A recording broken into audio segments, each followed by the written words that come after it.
You can start now. Thank you. Welcome, everyone, to this second day of the annual Agriculture Symposium of the World Trade Organization on the topic of illicit trade in food and food fraud. Our session today will focus on the business perspective. And naturally, the first concern of business are the financial losses that come from illicit trade in food and food fraud. According to one estimate, food fraud is costing the global food industry between $30 and $50 billion annually. But beyond the financial losses, we also know that food fraud erodes consumer trust and it can damage the reputation of entire industries. The trade and the use of fraudulent agricultural inputs like counterfeit pesticides, fertilizers, and seeds can also jeopardize crop yields, soil quality, and water resources. The purpose of our session today is to understand the consequences of food fraud and illicit food trade for businesses. And we're also interested in learning about the strategies that these businesses adopt to tackle these challenges. My name is Karen Smaller.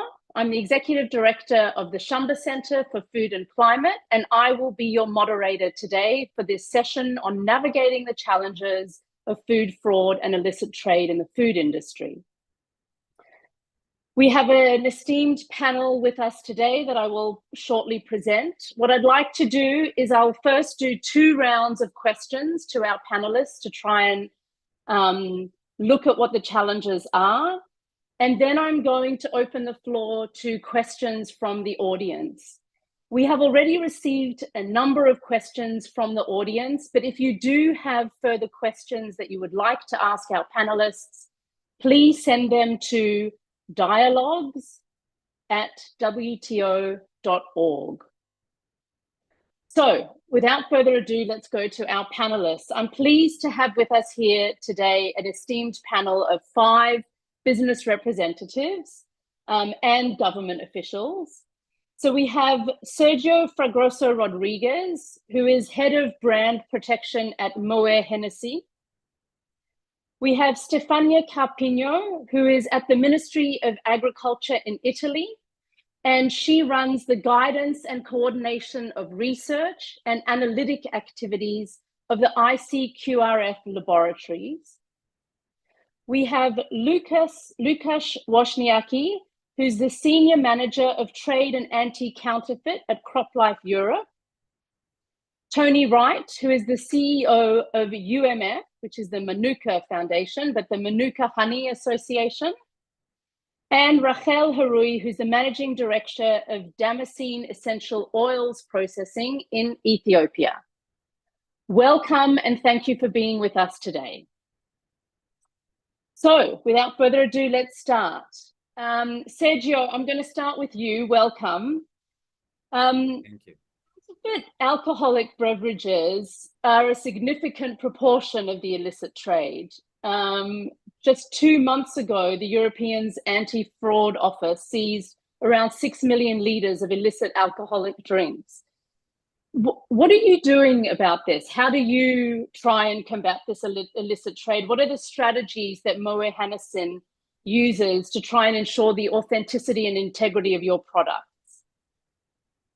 Thank you, Karen.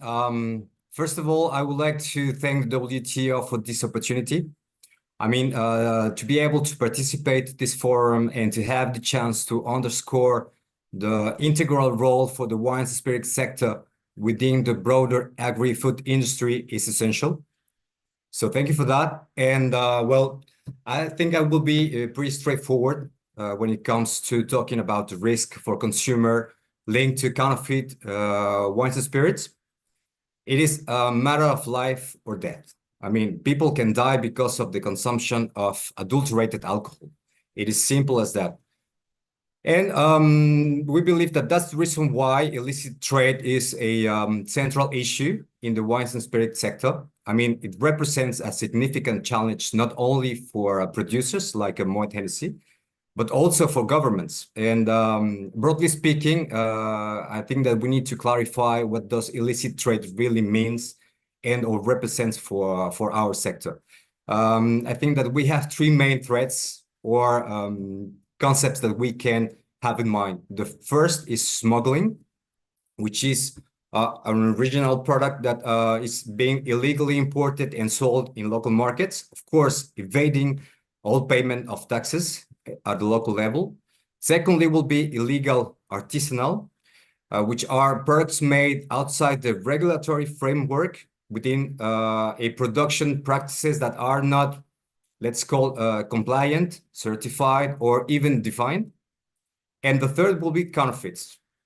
In other words, fake products. We have three types of counterfeits. The 100% counterfeits, meaning that everything is fake, the bottle, the liquid, the labels, the corks, the caps, everything is fake. Then we have the label substitution phenomenon, which is very common for champagnes, because infringers will gonna buy cheaper sparkling wine. They gonna take off the original labels. They will put fake, let's say, Moet de Chandon fake labels on it, and they will put it back into the distribution channels. And last but not least, the refilling. Refilling, I think, is the worst thing that we are facing nowadays globally, which means that infringers will be collecting the bottles, original reused bottles. They're gonna clean them up, refill them with a artisanal mixture that they will gonna put on, and the product is gonna be back into the market. So it's pretty much concerning for us, and which is why within Moet Hennessy Corporation, when it comes to brand protection, we have a zero tolerance approach with two main missions. To make the story short, protect the consumers, of course, and protect the brands. And these two missions are based upon four strategic pillars. The first will be prevention. We believe that raising awareness is the starting point of all of it. So we need to raise awareness, not only among consumers, but also among governments, law enforcement agencies. We need to bring all these stakeholders around the table and try to brainstorm on how to do what we do, but better, and in many different countries. The second pillar will be the detection. We need to detect when we have an issue in the markets. So how do we gonna do? We're gonna perform market surveys. We're gonna perform investigation in the fields. And the idea will be to try to understand the supply chain, the source, the supply chain, and distribution channels for counterfeits and illicit products in the markets. And then once that we have the whole investigation case pretty solid and strong, we're gonna move into the third pillar, enforcement. We're gonna go see law enforcement agencies or specialized units that are going to give us a hand and try to operate in the field with one and only objective will be to confiscate every single illicit product that we are going to find in the markets. And of course, the last point of this enforcement pillar will be go to the court. We can go through the civil way or through the criminal way as well. And the last pillar, but not the least, will be the innovation one. I mean, we all know that infringers are always 1, 2, 3, 4 steps ahead of us. We need to do the same. We need to be innovative.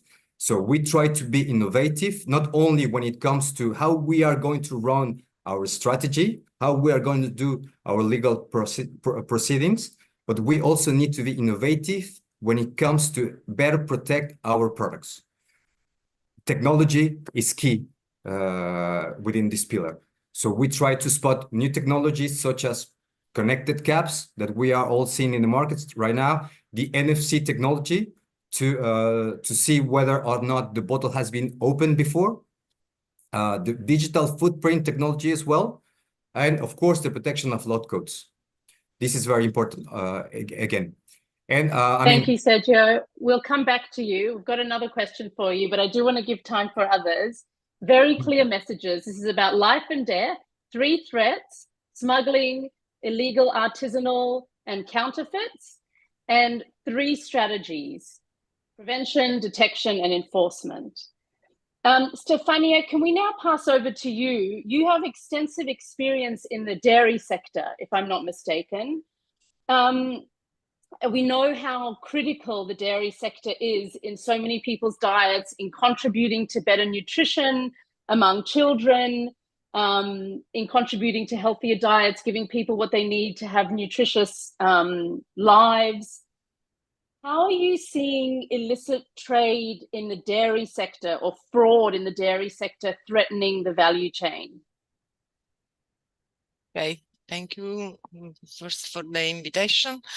And yes, okay, in our department, that is the Central Inspectorate for Food Repression and Quality Protection of the Agri-Food Products and Foodstuff, we inspect all kind of agri-food products, I would say, from farm to table. And okay, talking specifically about milk and dairy products, it's I mean, it's a really a huge it has a huge impact on the diet of for going from baby, children, and old people. And what we have detected in our department in the past 4 years, I would say, from 2020 and the last 6 months of this year, that we have several different frauds in milk and dairy products. And I could list different frauds that are like, for example, in some case, PDO cheeses or all the indication geographic products are the most frauds that we could detect it, even from administrative point of view to analytical point of view.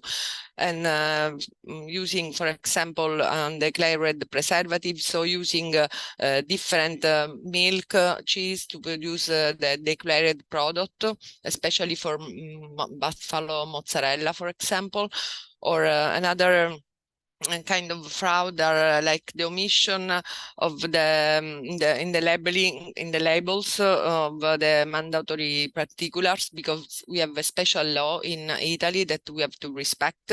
For example, using different origin, geographical origin of milk, or irregular use of voluntary information, misleading use of designation of origin. And the other, I mean, main problems for us is the use of the PDO of geographic indication that are not correct, or kind of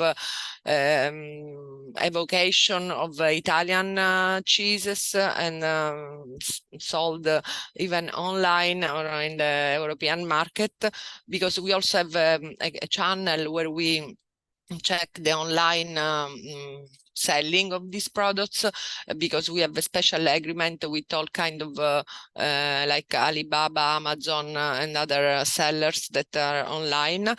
And the other main question that I would like to point out is the use of, for example, in the PDO cheeses that are that have in their processing, in their like production cycle, the use of raw milk. Because I mean, there is a big debate in the world about the raw milk uses, but I would suggest for the best consumer of cheese to use raw milk, because they are kind of healthy and I would say really very safe cheese, because the post-contamination from pasteurized milk is a worst, it's a major problem against the raw milk cheese that has their bacteria inside that can fight against the kind of bad bacteria. Thank you, Stefania. I'm going to come back to you in the next round, but I think it's interesting that most of the problems that you talked about were problems around the geographical indicators, the mislabeling of origin. it seemed like a lot of the problems you indicated, at least, were more around the geographic, the labeling, the origin, than actually the safety of the product.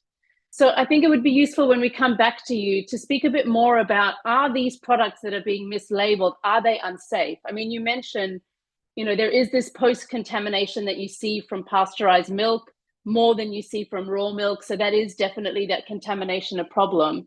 But is it only an issue of proper labeling and not using the right geographical indicators? Or are we talking about unsafe for human consumption products? But we'll come back to you. Our next speaker is Lukasz from CropLife Europe. Lukasz, CropLife's activities are strongly focused around agrochemical products, biotech solutions. Obviously, there's huge consequences with using counterfeit pesticides and other agricultural inputs. What do you see as the key consequences of these counterfeit products in the input markets? How does it affect your customers, the farmers? And what are you trying to do about it? Yes, thank you very much, first of all, for the invitation. Good morning, and congratulations to Karin for pronouncing my name and surname correctly. This is already an achievement. So let me start with setting the scene. So counterfeiting pesticides are really a big problem. In Europe, it's estimated that it's around 14% of the market, based on the European Union Intellectual Property Office study from 2017. But it's also a problem across the globe. There are studies from Brazil that it's up to 25%, Mali 25% as well. So it's a global issue. And if you would put together all the criminals into one company, this would be the fourth largest business in the world. So the issue is real.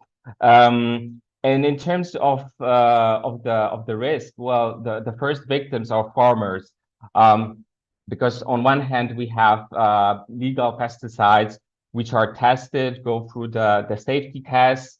The risks are understood. The benefits are well documented. And then on the other hand, you have criminals putting on the market those untested pesticides. So as I said, the first victim are really the farmers, because they put their health at risk, because they're during the application phase, there is a real risk to their health. But it's also the fact that those pesticides are not properly labeled. So there is risk for during the transport. So those are dangerous substances. You have to know how to handle them, how to apply them. It's the labels of counterfeit pesticides are misleading, and also farmers are losing stewardship activities. So the legitimate companies are providing the trainings on how to apply those pesticides. Of course, criminals don't care about that. There's a risk for farmers for losing their yields, crops being destroyed because of the applications of counterfeit pesticides.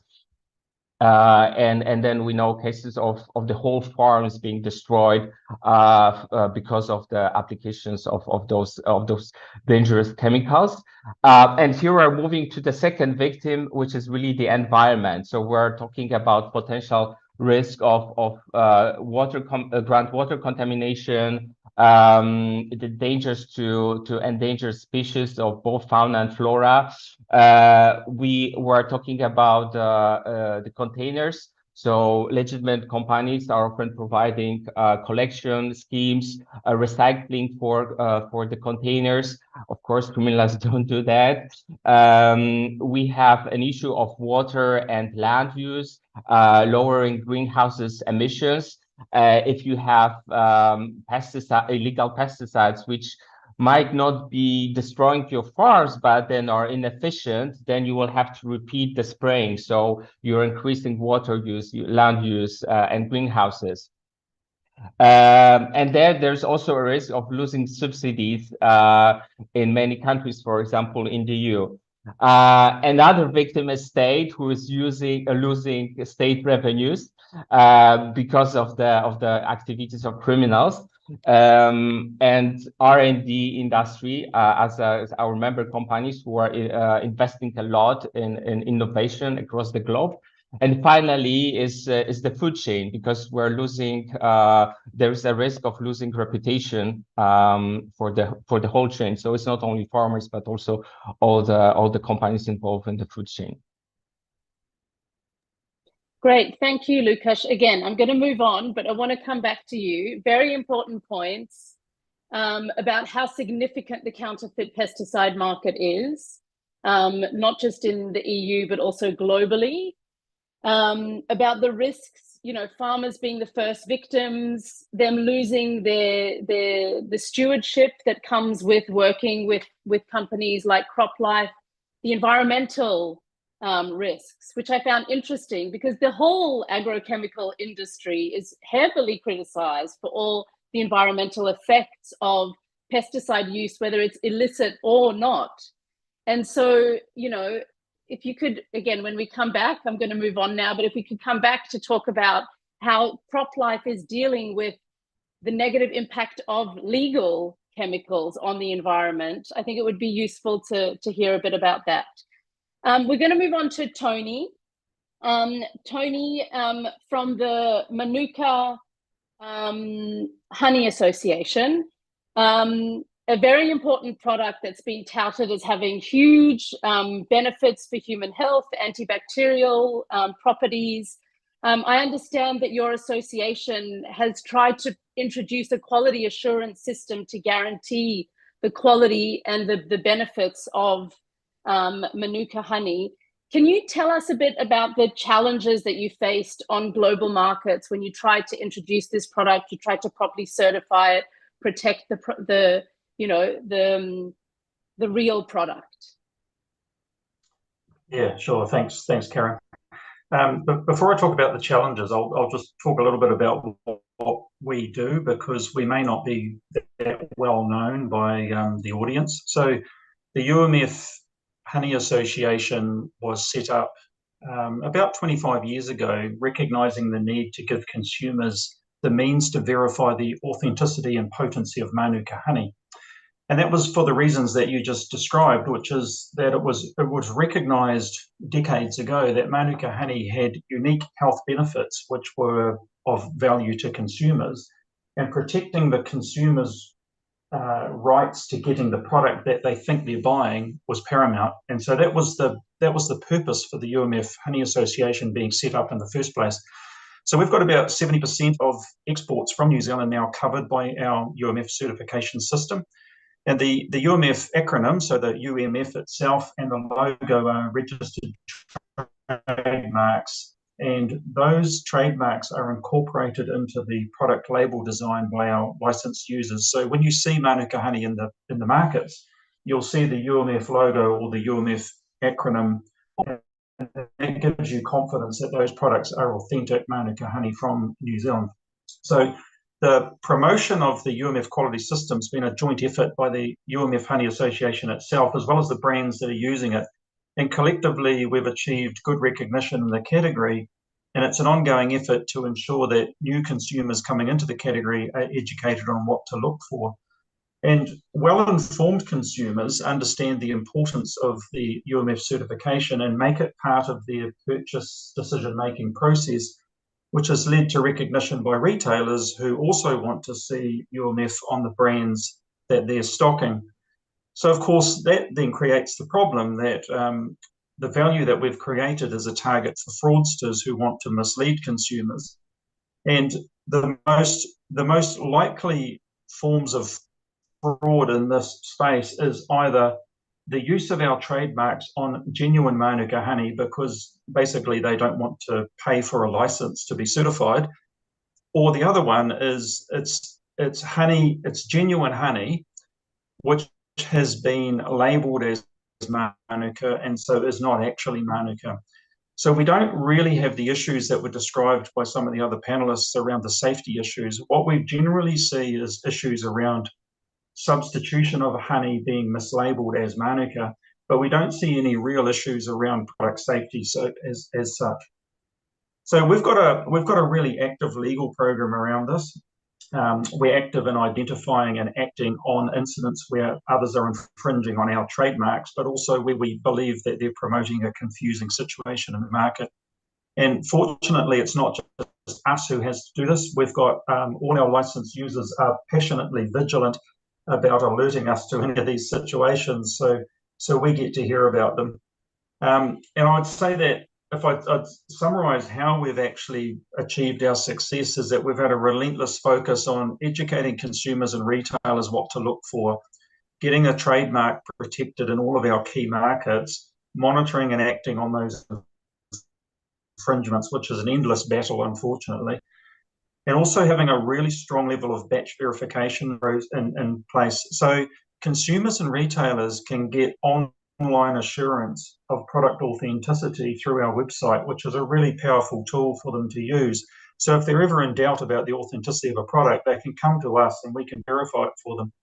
So all of this has been supported, has supported our reputation as a trusted quality mark.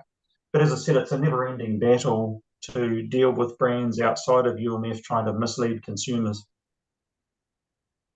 Great, thanks, Tony. And I think it's an interesting example where, unlike some of the other speakers today, we're not talking about a safety issue. We are talking about substitution issues or mislabeling of issues rather than safety. You spoke a lot about the prime reason being about protecting consumers, protecting their right to know what they're consuming and this product authenticity. To what extent is that certification, and again, I'll come back to you after I've done another round, but to what extent is that certification also about helping guarantee higher prices or more secure prices for the producers? To what extent is that another reason why this certification has been so important? But I will think about that for a minute. I will come back to you. We're going to do our second round of questions, and then I'm going to ask some questions from the floor.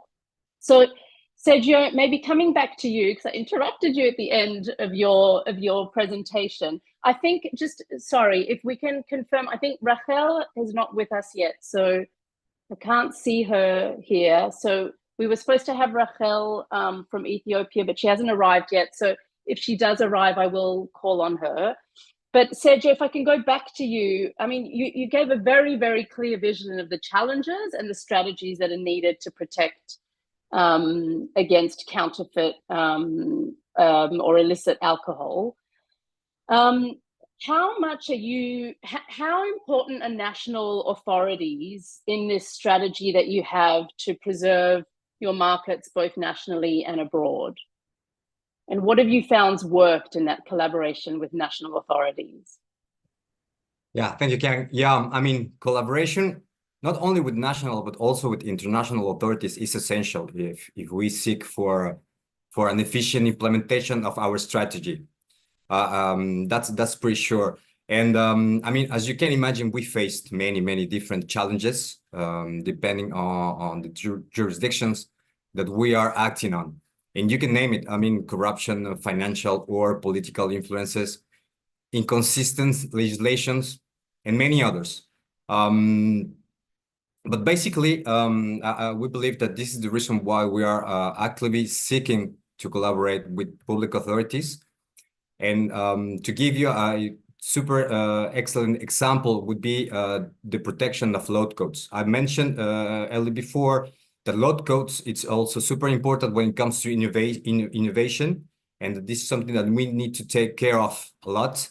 I don't know if you know how load codes works, but load codes not only represent a fundamental tool for consumer protection or safety, but they also play an important role in undermining illicit activities, such as decoded bottles, which is a huge concern for the wine spirits sector that it's currently rising globally.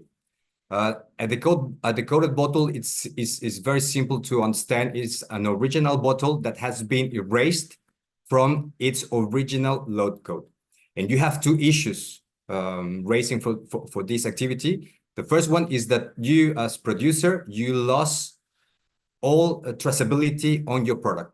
So meaning that if tomorrow we have a quality issue or a sanity issue with a very specific batch, we are going to be unable to take this batch out of the distribution channels.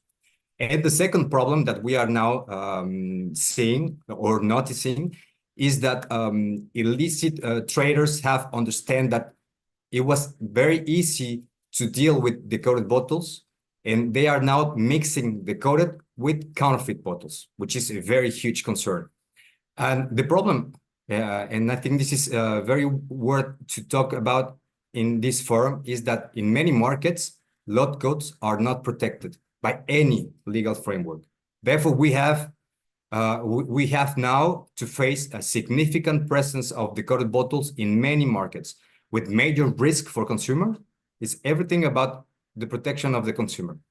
And for this specific issue, I do this in the name of the whole sector.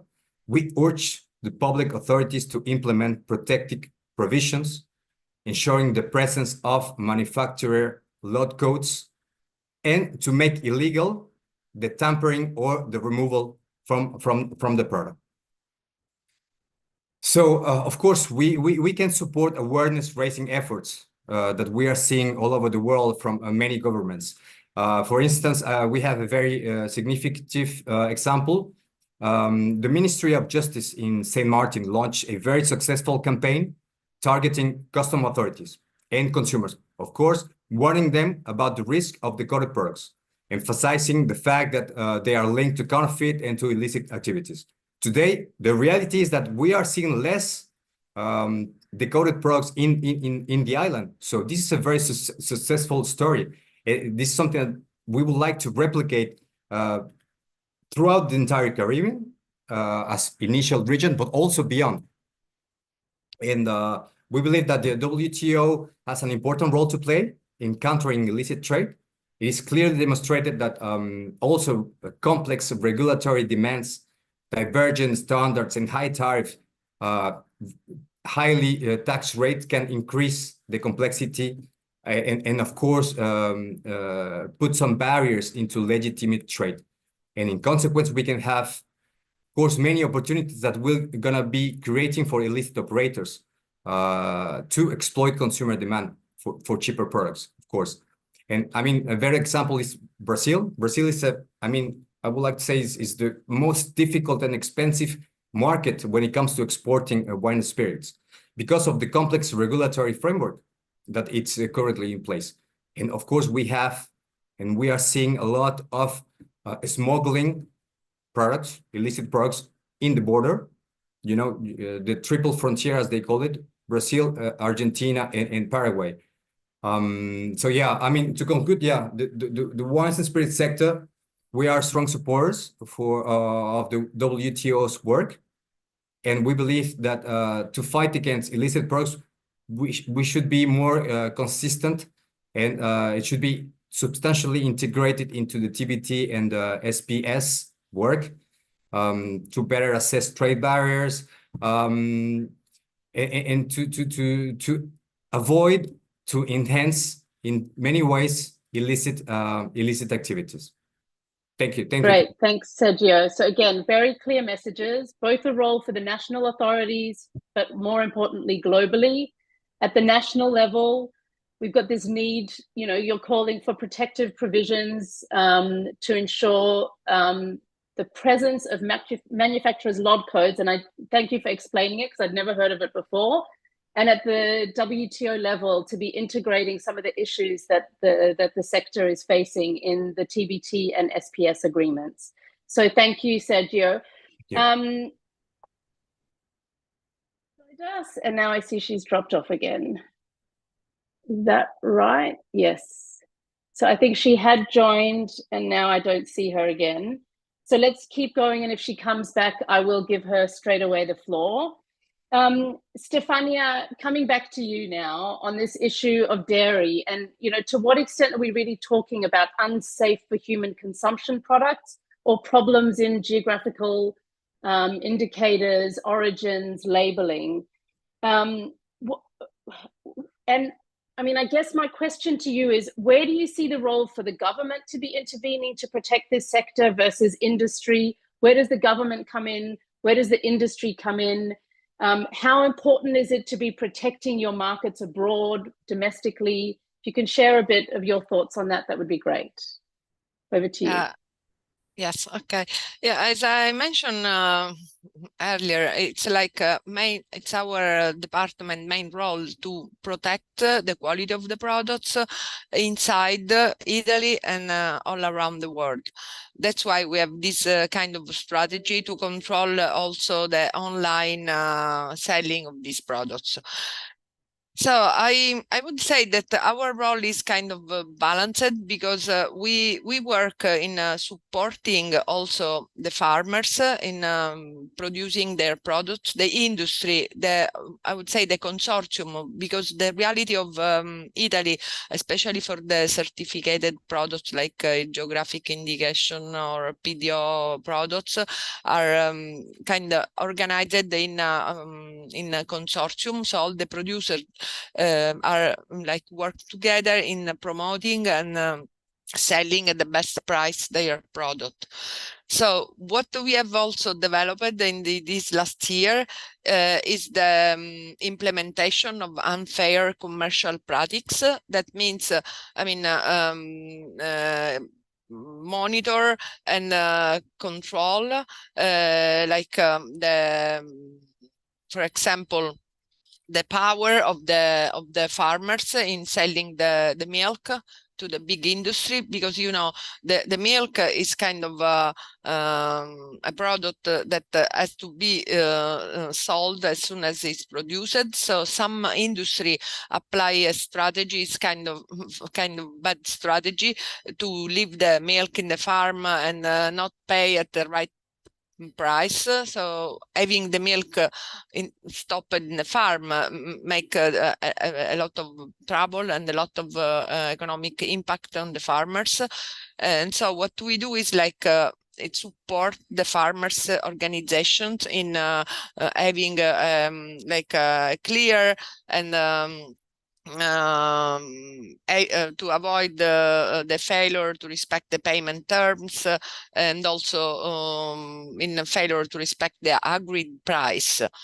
So our role is, kind of double, as I already said, and but we don't approach the dairy market from healthy side. That is like my kind of knowledge, personal knowledge, because we are the institution that control, especially focusing on label and control all the process of the produce of the product from the milk till the market. We have another institution that control that part of the products. Okay, great. Thank you. So sorry, did you want to add? Okay. No. So very clear messages, the government role protecting the quality and ensuring the right regulatory environment to uphold and honor contracts. So talking about some of the issues where there's a non-performance or breaches of contracts, trying to make sure that that happens less and less.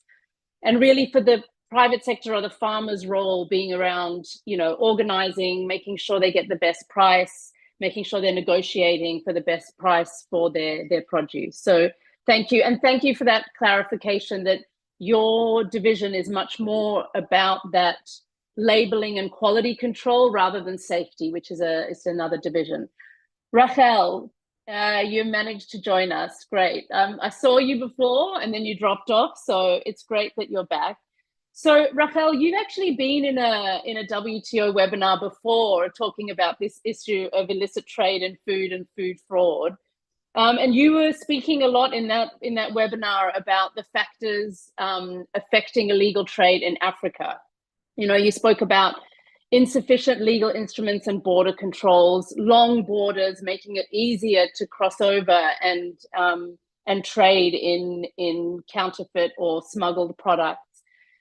You spoke about, I think importantly, so much of the food economy in Africa is informal.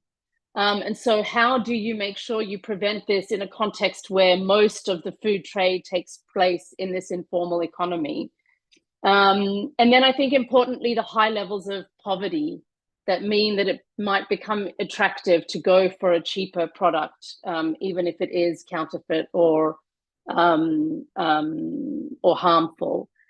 In your sector, in your industry of essential oils, herbs, and spices, how are you dealing with this? How do you confront these challenges? Over to you.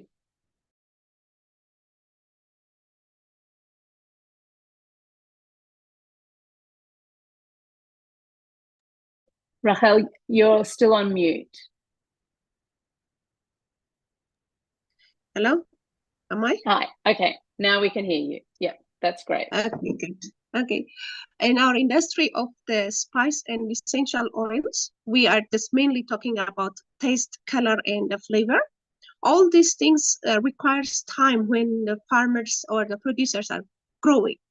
Especially in the market, there is also a big demand for the quality, which is almost requires the standards like organic certification, and most of the standards are really high to keep. At the same time, almost all buyers requires low price. Even the big volume buyers also looking for that. So when you think about like producing in this in the African environment with high stress of less resources and letting people to follow all the standards, then the production cost is really high. And to encourage them, you need to add at least letting them to have a market.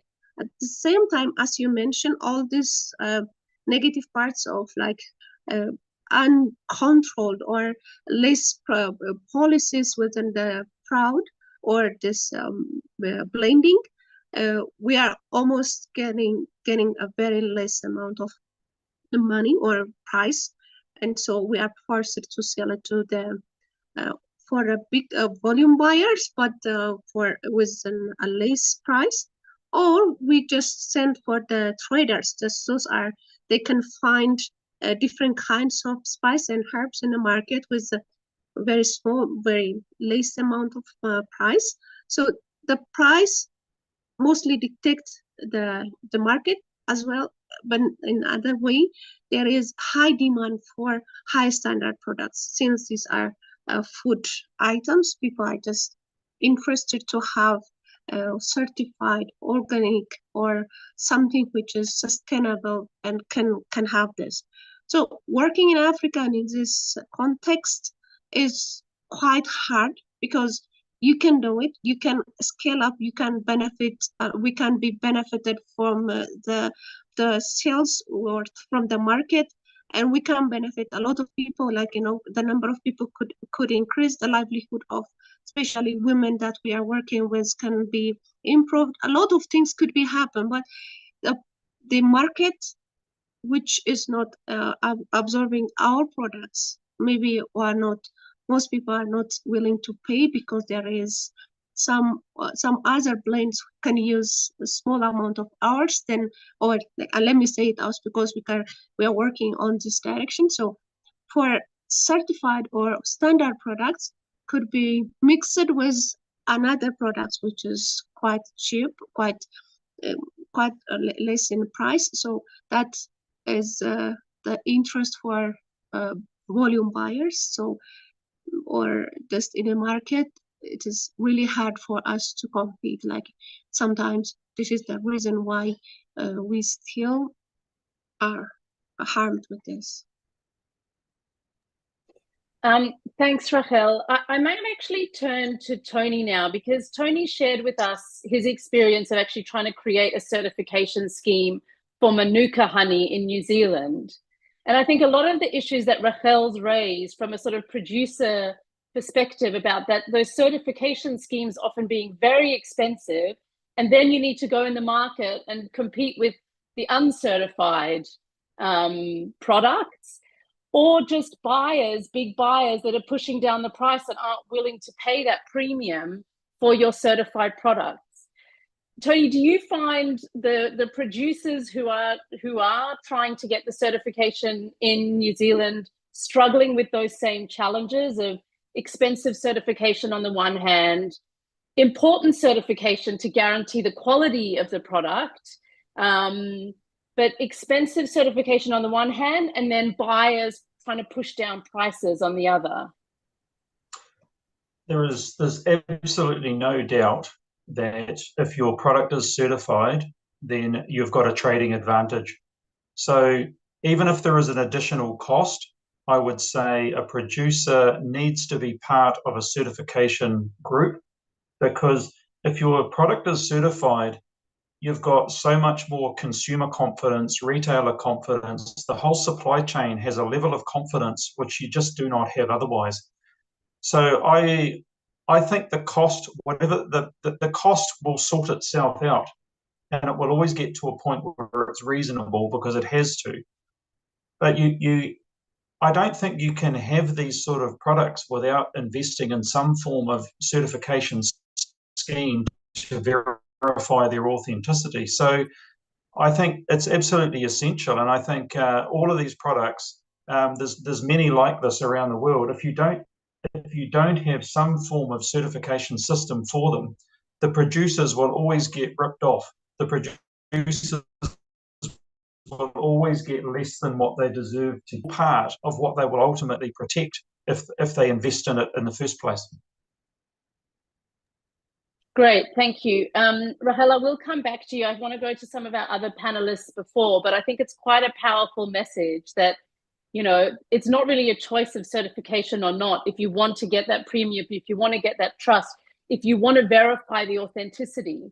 Now, that may be a slightly different challenge that Tony's industry is facing with Manuka honey compared to yours, which is about certifying organic rather than non-organic of a similar product. But I think it's an interesting reflection on the economic value of certification. So Lukasz, let's come back to you. I sort of challenged you on the environmental impacts of you know, even the non-counterfeit pesticides. So, I mean, obviously you made very, very sound arguments about how damaging and what the risks are for all these counterfeit products, particularly the counterfeit pesticides. So maybe if you can touch on my question around the environmental impacts of even the sort of standard pesticides, but also how important to you is the public sector and working with the public sector to prevent the counterfeit pesticides coming in? Thank you very much. Very interesting questions. So first of all, legal pesticides, before they're put on the market, are tested. So this is a big difference. It's tested, the environmental impact is tested, understood, and limited. Second point, legal companies where our members are conducting training for farmers on how to use those pesticides. So they are limiting the impact on the negative impact on the environment. Only in Europe we trained 100,000 farmers annually.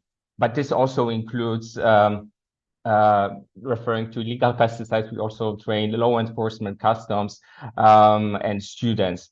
Regarding what we do also, we invest a lot of innovation. So we have commitments that by 2030, our member companies will invest in 10 billion euro in innovation, the digital and precision agriculture to limit the impact of negative impact on the environment, and 4 billion euro in biopesticides. So all those measures are there to limit the negative impact. And again, criminals are doing nothing. They are just taking money to fund other activities, other the criminal activities. So really the message here is, if you don't like legal pesticides, you should really hate illegal pesticides. And your question about the public-private partnership, it's crucial. It's really crucial. On the case of a Silver Axe operation, this is operation conducted in Europe by Europol and member states.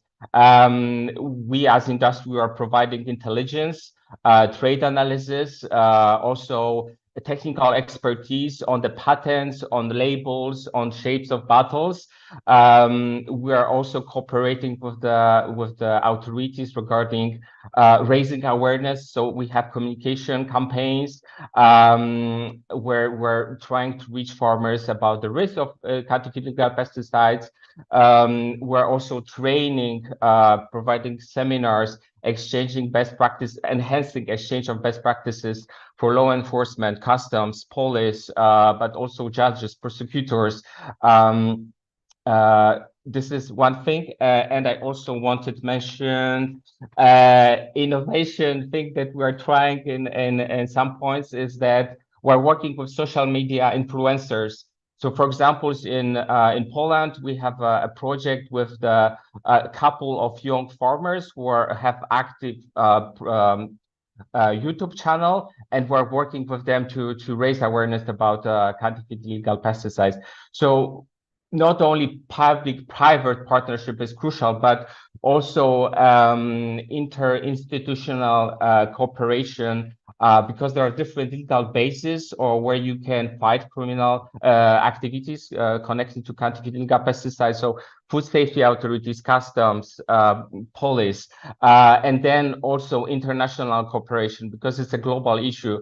So you have companies who are selling the counterfeit legal pesticides from Asia, for example, to the port in Antwerp, and they are selling them in Germany or Poland. So it's really a multinational network of criminals. So we really need this cooperation of working together.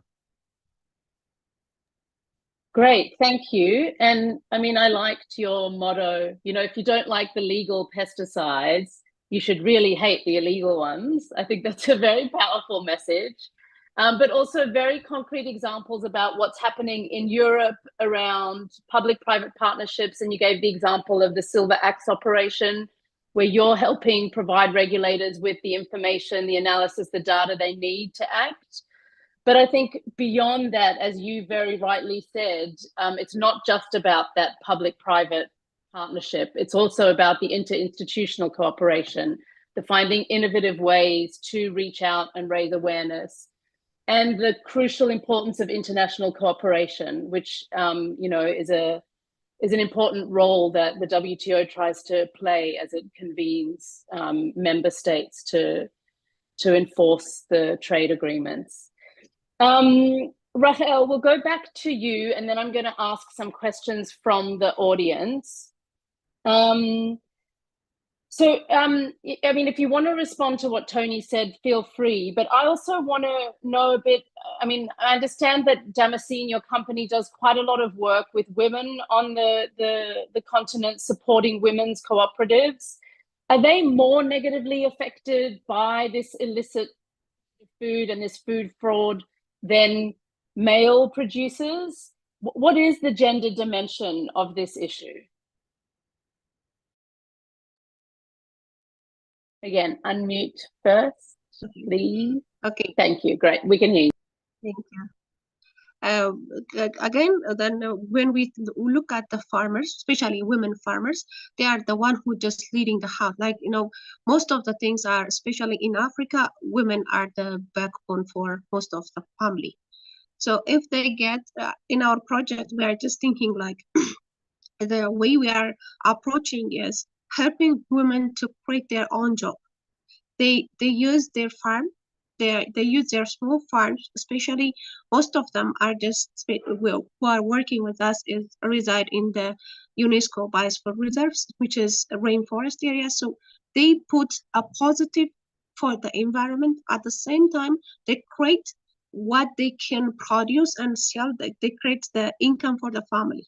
So when we go to the market, then if we are not competent enough, because we are just getting there with a higher price because of two reasons. One is our agriculture is not that much mechanized, which is not very well organized, because we are just struggling with less resources. Resources that there is not that much fitting. So especially when it comes to women, it will be double. That it's not simple as as you all think, like land, owning land, all these specific things are not easy there.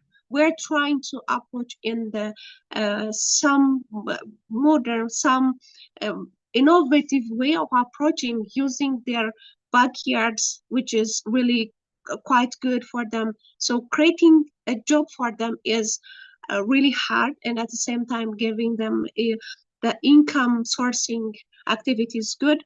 At the same time, when we are just after all this hard work, when we take them with the product to the market, market cannot give us the price that we are just setting. It's quite bit higher than the normal one, because it has get a lot of things at the back. So when you are just looking with the women, it is somehow really struggling. You know, if they get the money, then their family could be benefits, and they themselves can grow, the economy can grow. For example, I'm working with 3,000 women farmers, which it could be 100,000 of women farmers having small farms, then they can benefit out of that. But the problem is when you get into the market, all those frauds, all those planes, also those things which is quite cheap to produce, are suppressing us to be visible in the market. So which is holding us back, especially when with the big buyers, with the high volume buyers, which is if they are encouraged to buy from us, they can back supporting the development of, or the support for the women farmers. Then this could change their livelihood. They are living around their house. They can support their family. They can support the community in general. They can also produce the additional commodities to the economy. But if it is not possible sold in the market, then if it has not get value in the market as it is required, then they are not be benefited. So the problem stayed here because of the less beneficiaries of all the things. Women are, as we all know, they are leading the house. At the same time, they are the one who just facing all the shortage of income. They are the one who just facing the health, the food problems in the house. So they are the one who just are not benefited from the market. If they get the market there, then they will be strong. They are strong means we can reach to more women. At the same time, we can change their livelihood. But these proud things, of course, just obviously, and in the clear context, as harming or not helping the women in this industry. As in a way, they are the one who just always wants to deliver a very good one. For example, if you teach them about the standards, we are organic certified.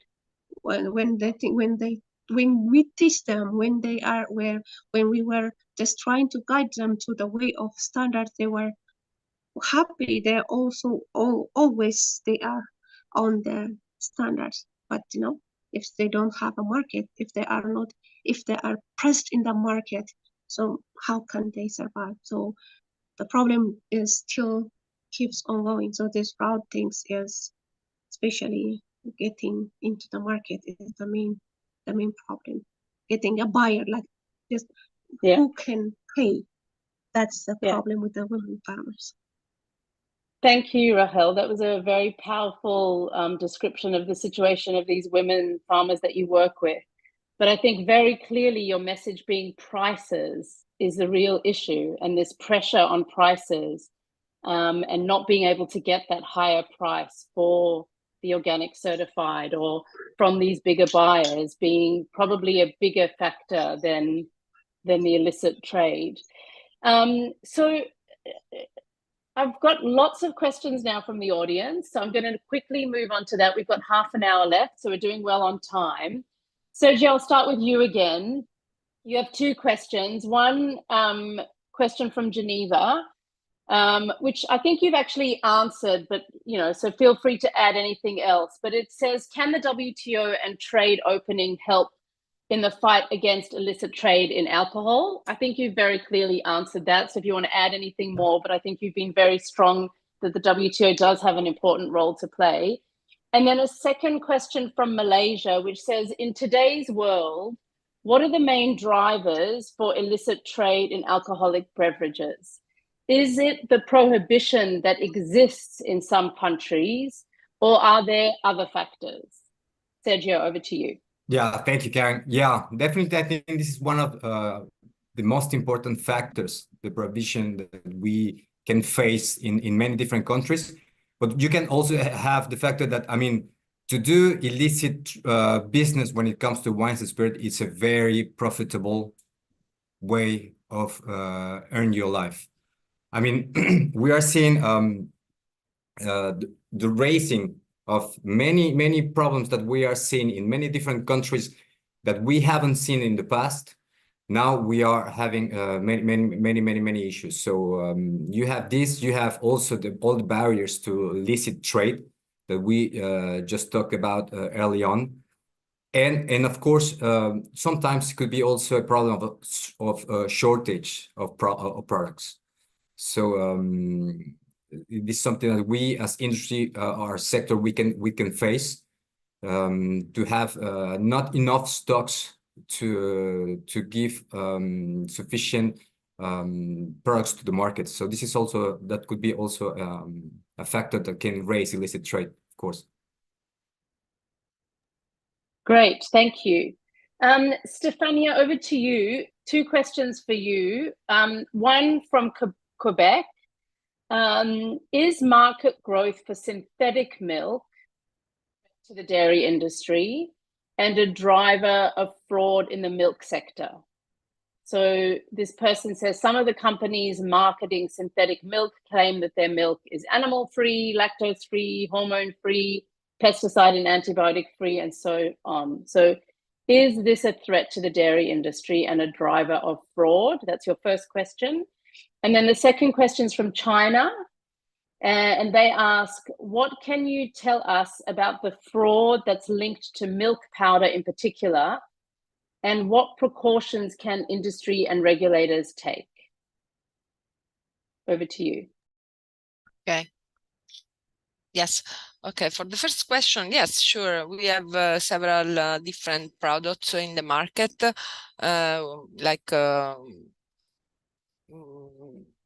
so, and we also control that kind of products because in that sector we found in this past year that is more request from the consumers, and this means more possibility of fraud that we have detected in these products.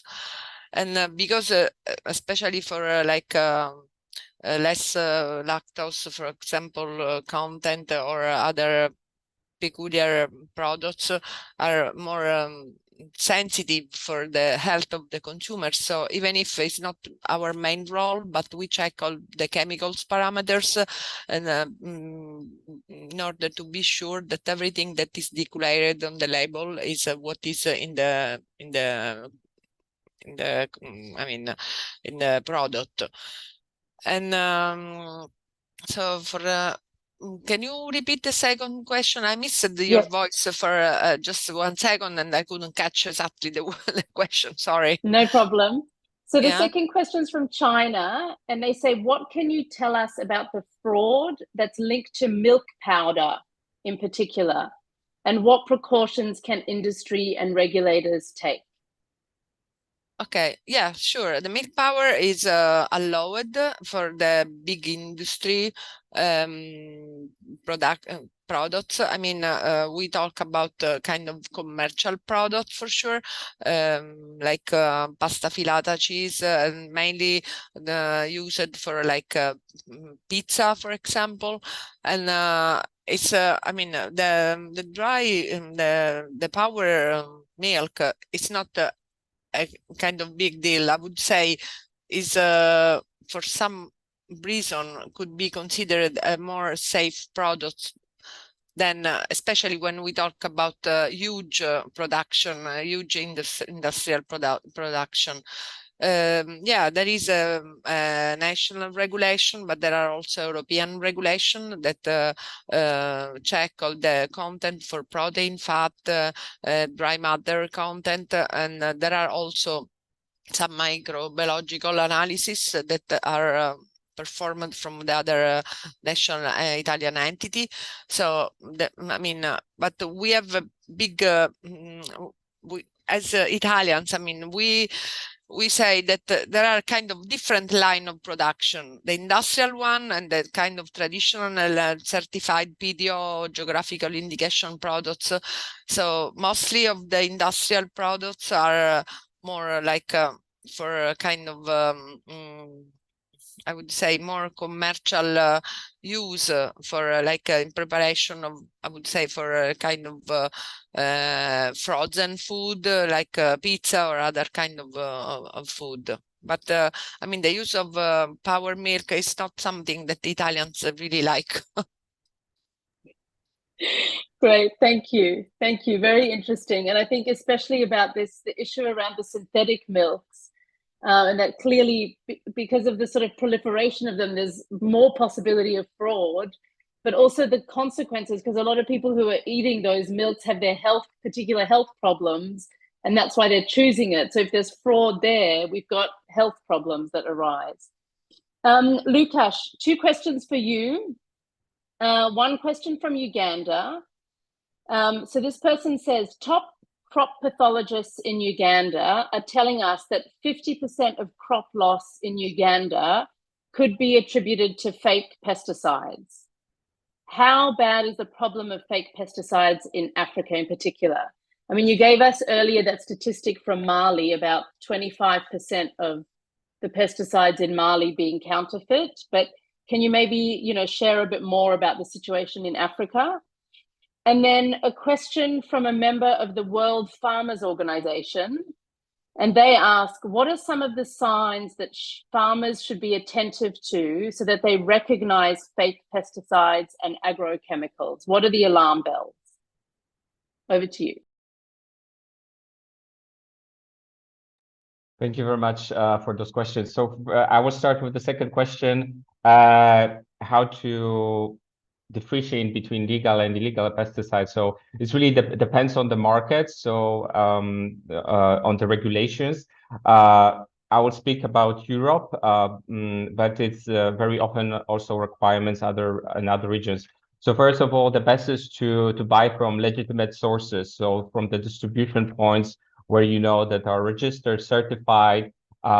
Those are safe places where you can buy legal pesticides. The second point is to look at the label. Is the label in your language? This is often requirements in many jurisdictions that the label has to be in your language. We see in Europe a lot of labels in other languages coming from other countries. So this is an indication that that might be counterfeit or pesticide. Third point, look at the label. So a lot of our members have different solutions to protect protect their products. So there are different holograms, different protections of the bottle. So it's worth checking with the website of the company what solutions they're using. And the fourth point is that also to look at the labels. Sometimes, very often, the criminals are changing one name in the name of the company to escape the IP protection rights. So yeah, those steps are crucial. Really look at to buy at the legitimate sources, look at the label, look at the bottle. And yeah, ultimately it's sometimes difficult to escape illegal products, but those steps, if you take those steps, you can limit the risk. And regarding the question about the situation in Africa, yes, there's the study from Mali, indeed, that I was referring to. I don't have at the moment at hand other studies that I could refer to, but I'm happy to check and then share it with the organizers. I will check with my colleagues from CropLife Africa, as I'm specializing in Europe, but yes, they referred me to the study from Mali, but happy to share other statistics. Great, thank you so much. And thank you for very, very practical signs to look out for counterfeit pesticides. Buy from the legitimate source, look at the label, is it in your language? Look at the bottle and the ingredients that are bottled and check on the website of the company that this is, you know, the right solution. And then fourth, carefully reading the label to check if there's sort of one or two words that have been interestingly changed. And I think we've all seen that kind of counterfeit product across sectors. So thank you, Lukasz. I'm moving on now to Tony. So there's two questions for you, one from France. The EU seems to have discovered that about 50% of all honey on the EU market is adulterated. Is this figure correct in your view?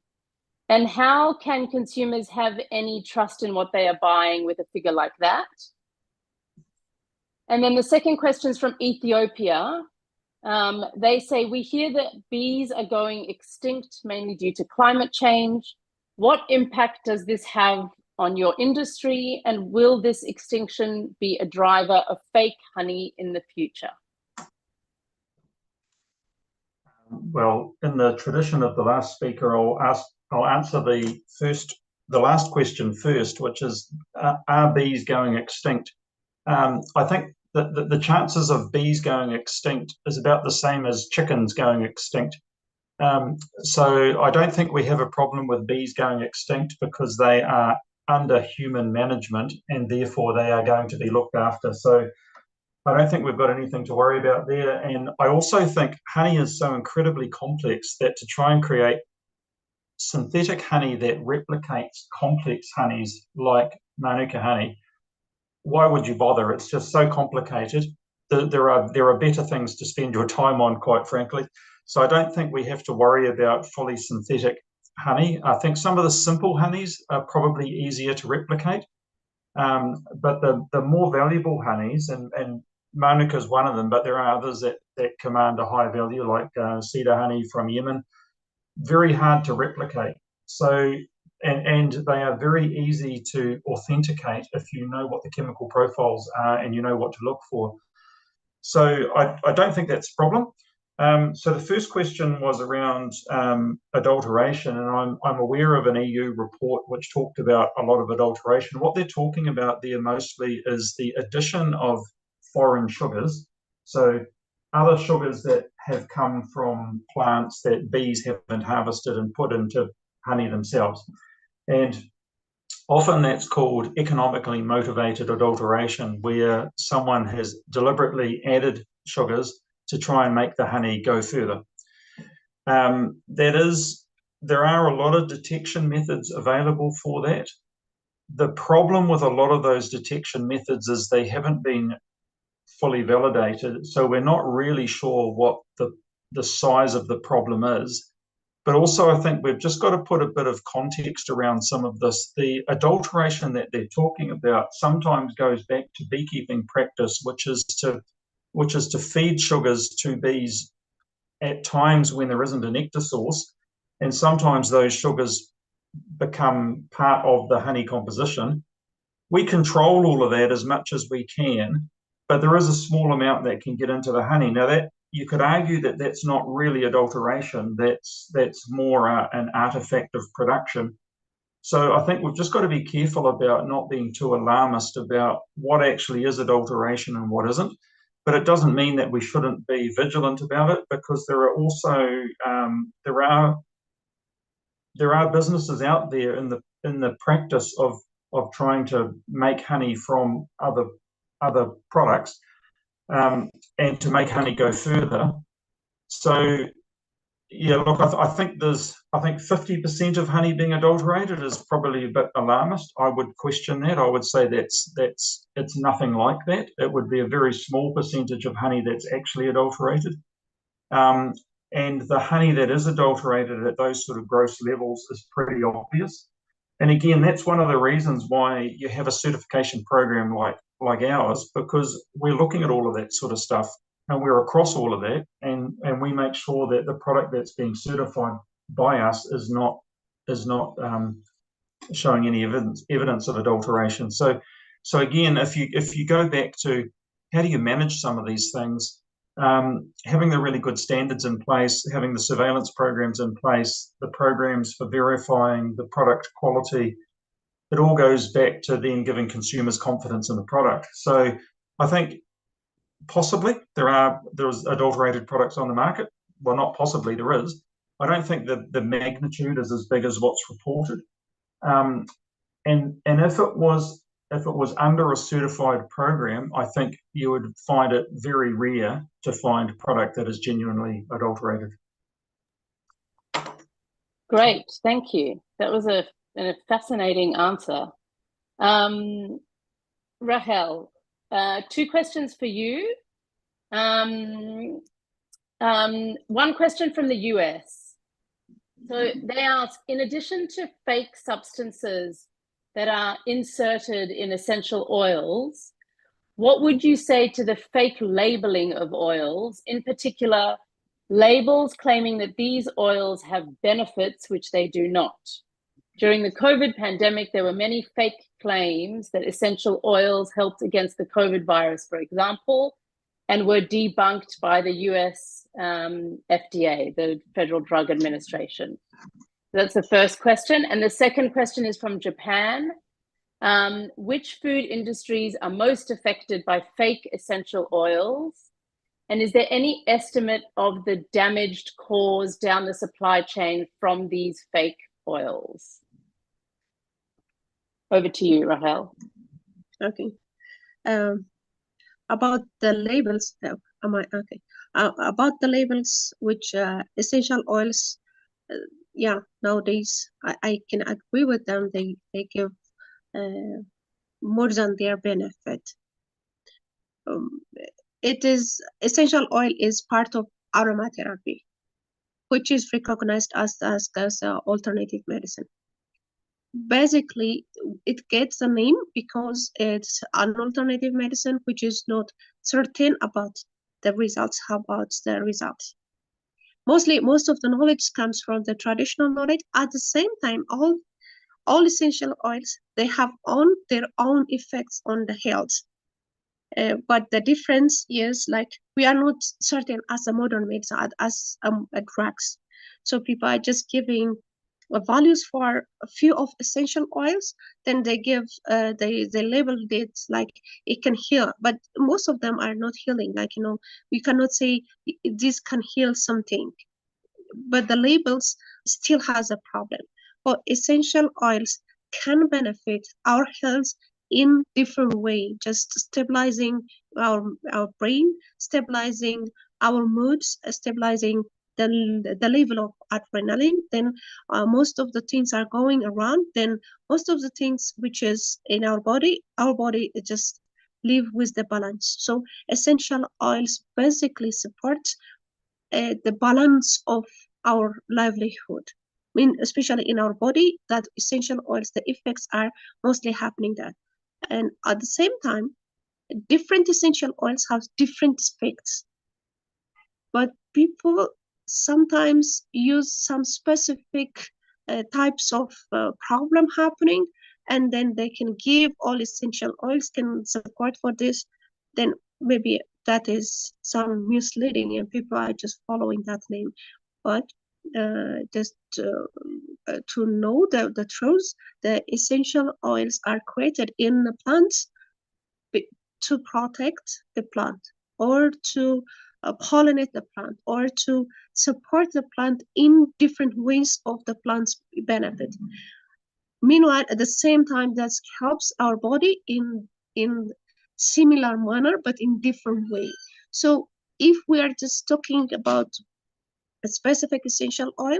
That specific essential oil can support one kind of mechanism to enhance our health, or to prevent, or just something to support, not to heal. So mostly people put the labels in different way, and I don't know, maybe the controlling body can do things towards that, but of course, essential oils benefit health in different ways, but mostly they are included in the conventional medicine. So this means we are not certain about it, but it can enhance, or it can support, it can prevent different kinds of health problems. So essential oils can be used in different ways. Of course, they can be used, but they cannot heal. So that be controversial. Mostly even WHO can consider it as a controversial, but still 80% of the world people are just using this aromatherapy as another part of the alternative medicine. So alternative medicine is not a conventional one, so we cannot be certain, we cannot say this is it. But still, this kind of false labeling should be considered, maybe in the regulating body, or someone who is responsible. But just to tell, all essential oils, they have their own benefit in different ways, which is supporting. Which industry are, if I'm wrong, can you correct me? Which industry, the second question, is he asking me which industries are using essential oils, or which can be? No, the question from Japan is about which food industries are most affected by fake essential oils, and is there any estimate of the damage caused? Okay, here I can also generalize. It's not a specific one, but the food industries, we use essential oils in different parts of food. It's depend on the concentration where you can add it. Especially, it could be soup. It could be some dry blends. It could be maybe there are different kinds of foods needs a preservative. Mostly for those who are organic, we are also using different kinds of essential oils to stabilize.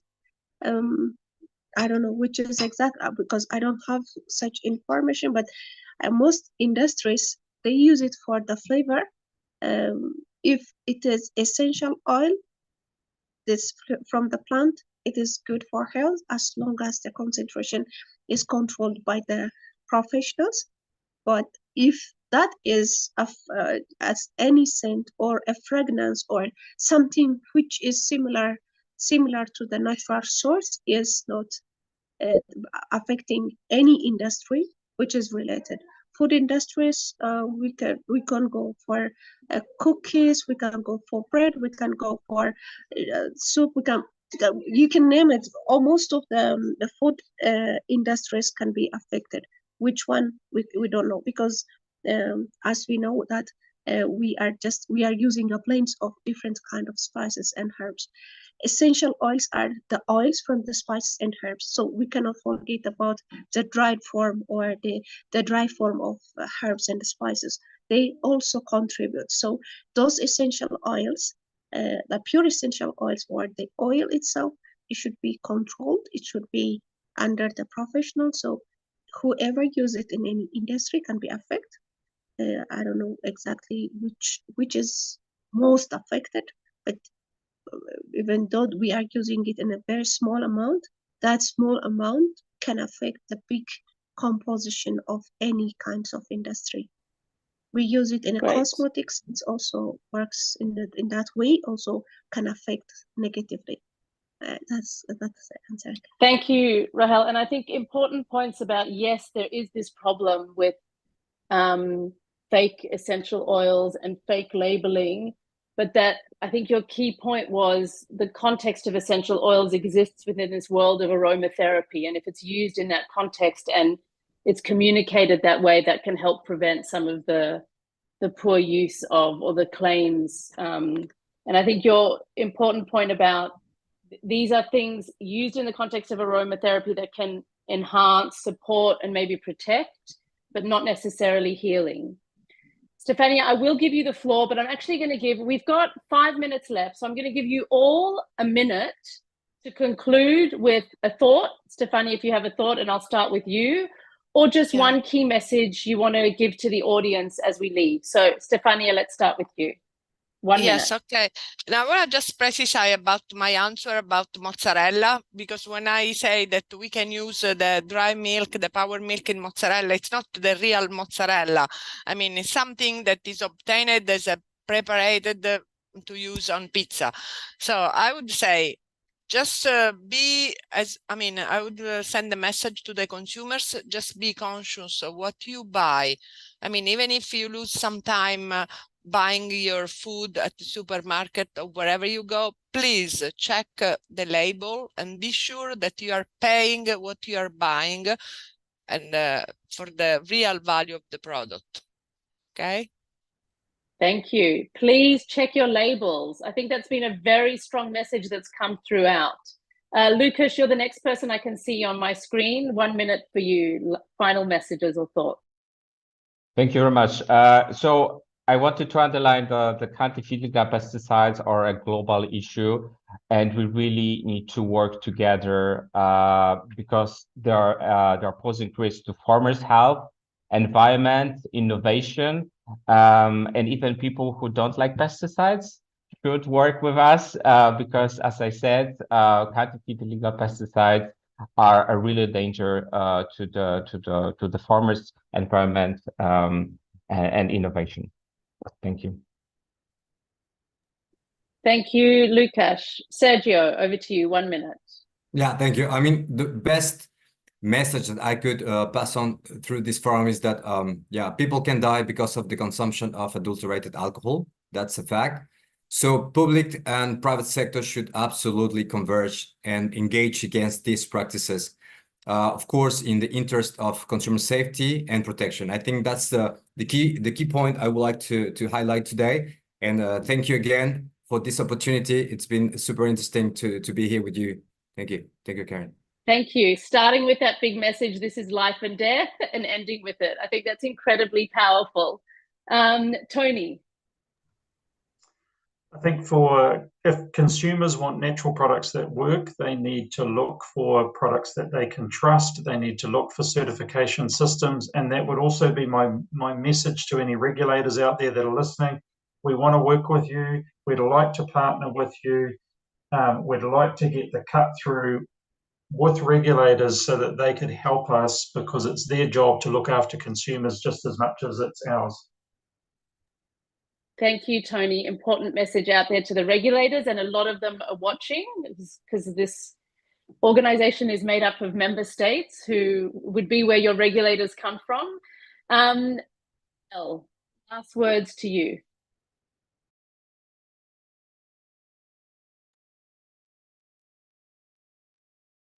You have 1 minute. Final message.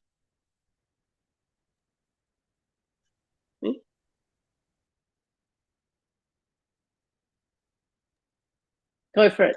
Yes.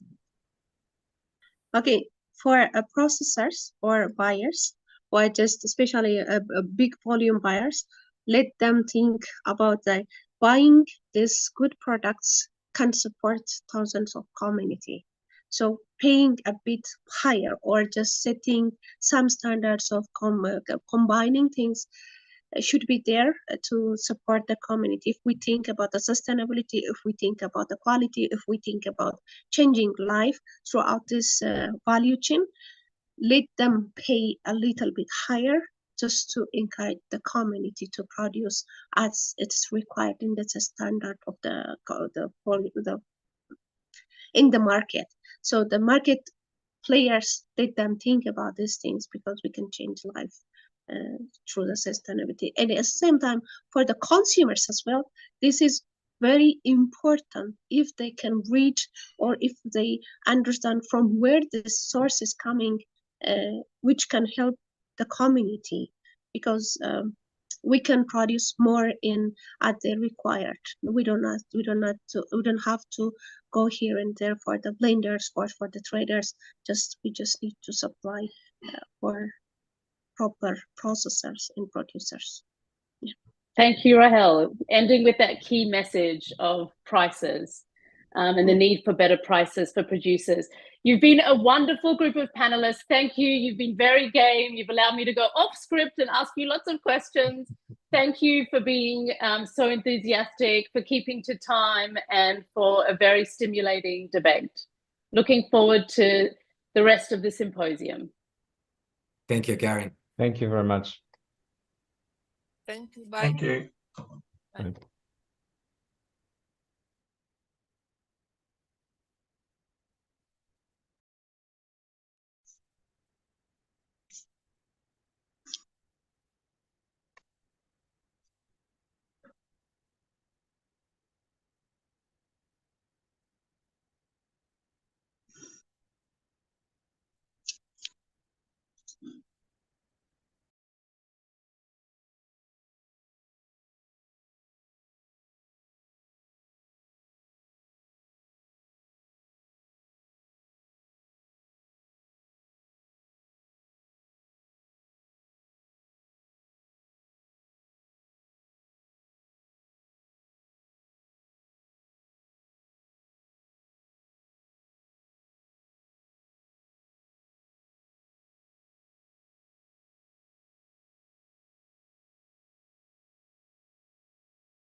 Thank you very much to everyone who's connecting. We will start at 12 o'clock sharp, and your moderator is already on the call.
Hello, everyone. Thank you for coming on time. Please, at 12 o'clock sharp, when your moderator starts the session, please keep your cameras on at all times as we do a recording of this event, but mute yourselves until your moderator gives you the floor. Thank you very much.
You can all switch on your cameras and you will start in 2 minutes. Thank you.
Good morning, everyone. I'm saying good morning because I'm here in Boston, Massachusetts, though it may be a different time of day where all of you are based. Many thanks to Doa and Celine for their expert planning and facilitation of this important event, and welcome everyone to this next session of the annual Agriculture Symposium entitled Accessing Food Fraud in the Global Food Supply Chain. I'd particularly like to welcome our distinguished panelists and also welcome our viewers today. My name is Lauren Abda, and I'm the co-founder of Branch Venture Group, a US-based firm that makes investments in emerging food technology and sustainability companies, which seek to improve both human and planetary health. Prior to my work today, I had the pleasure of working for the Standards and Trade Development Facility at the World Trade Organization, which is a global partnership working to strengthen food safety, animal and planet health capacity in developing countries by encouraging the use of good practices to facilitate trade worldwide. I will be moderating today's session, putting 2 rounds of questions to our distinguished panelists, after which I'll be opening the floor to questions from all of you, the viewers, who I know some have written in already. Viewers can also send questions to dialogues@wto.org. Now, for the purposes of the discussion today, the term food fraud will be used in relation to food content that is not what it claims to be. Food that is not complying with health and other regulations, and also food that is smuggled or otherwise produced or traded outside of the legitimate market framework.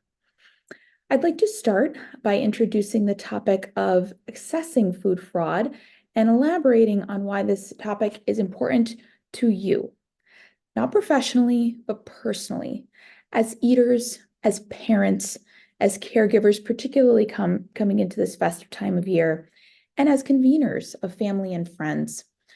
While working in the food industry, sometimes I feel like we forget that we too are the end consumers, and that our health and our family's health, our colleagues' health, is all directly related to and a result of the food system that we enable. It has been estimated that food fraud results in a loss of $30 billion and potentially up to $50 billion to the global food industry annually, therefore affecting a significant percentage of all food products sold commercially.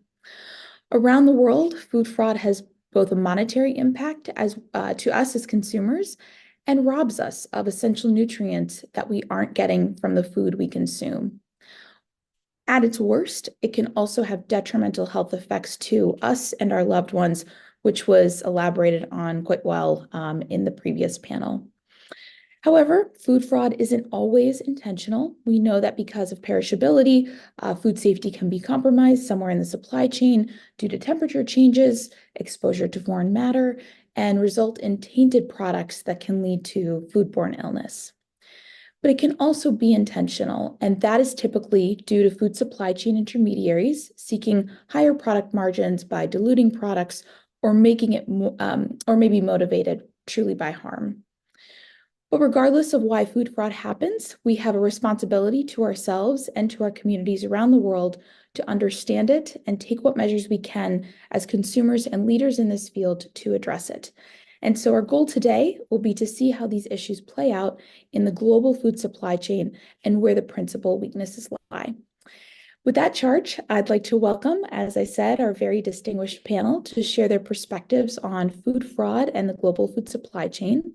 First, we have Louise Manning, Professor of Sustainable Agri-Food Systems at the University of Lincoln's Institute for Agri-Food Technology. We also have Amit Khurana, Director of the Program for Sustainable Food Systems within the Center for Science and the Environment in New Delhi. Third, we have Iola Olawakami Owalabi, food safety expert and quality assurance specialist at Burnbrae Farms, located in Winnipeg, Canada. We also have Enrico Valle, associate professor in food technology, associate professor in food science and technology within the Department of Agriculture and Food Sciences at the University of Bologna. Last but certainly not least, we have Gabrielle Marcoux, Senior Counselor to the World Trade Organization's Economic Research and Statistics Division. Thank you all for joining us today. We're delighted to have you and looking forward to hearing answers to your questions that we've prepared you all with in advance, and also hopefully having a robust discussion on this exciting topic. Let me now open the first round of questions. I will remind our panelists to please take no more than 4 minutes to answer each of the questions. Time management will be strict to allow for dialogue with the audience, and please use as many specific examples as you can, as this makes the issue much more accessible to viewers and really paints the story of what's happening globally with regards to food fraud. So Luis, I will invite you to unmute yourself, and we will start with you. We're honored to have you as part of this panel discussion today. And you have written extensively on this topic. So can you help our audience understand, from your perspective, if and how the global food supply chains amplify the risk of fraud? And following that, where does fraud most frequently occur, and what are the drivers of alteration? Okay, thank you. And thank you for inviting me on the panel today. Before I start and talk about food fraud, I think it's really important to say that global food supply chains amplify not just fraud in food supply chains, but with regard to tobacco, cosmetics, pharmaceuticals, pesticides and crop protection products, electrical goods, even financial fraud. And when we consider that, we're thinking about mis-selling or counterfeiting or misrepresentation. So one of the challenges when we think of global supply chains is that we rely on traceability as one of our key processes. And in many supply chains, that is only one step forward and one step back. So an illicit material could enter into a global supply chain at one step, and 10 steps later in that supply chain, the fact that it was at some point illicit or illegal has been lost in our paper trail or even our digital trail. We also use institutional forms of trust with food. So rather than it be you trust me because of who I am and you buy my product, we've developed a series of layers of institutional trust: certification, auditing, specifications, standards, logos on packaging. And that in itself can be vulnerable to fraud, especially where we have very long supply chains or people are intentionally seeking to behave badly. So there's two elements to amplification: amplifying the level of activity and how much fraud there is, but also amplifying the level of impact.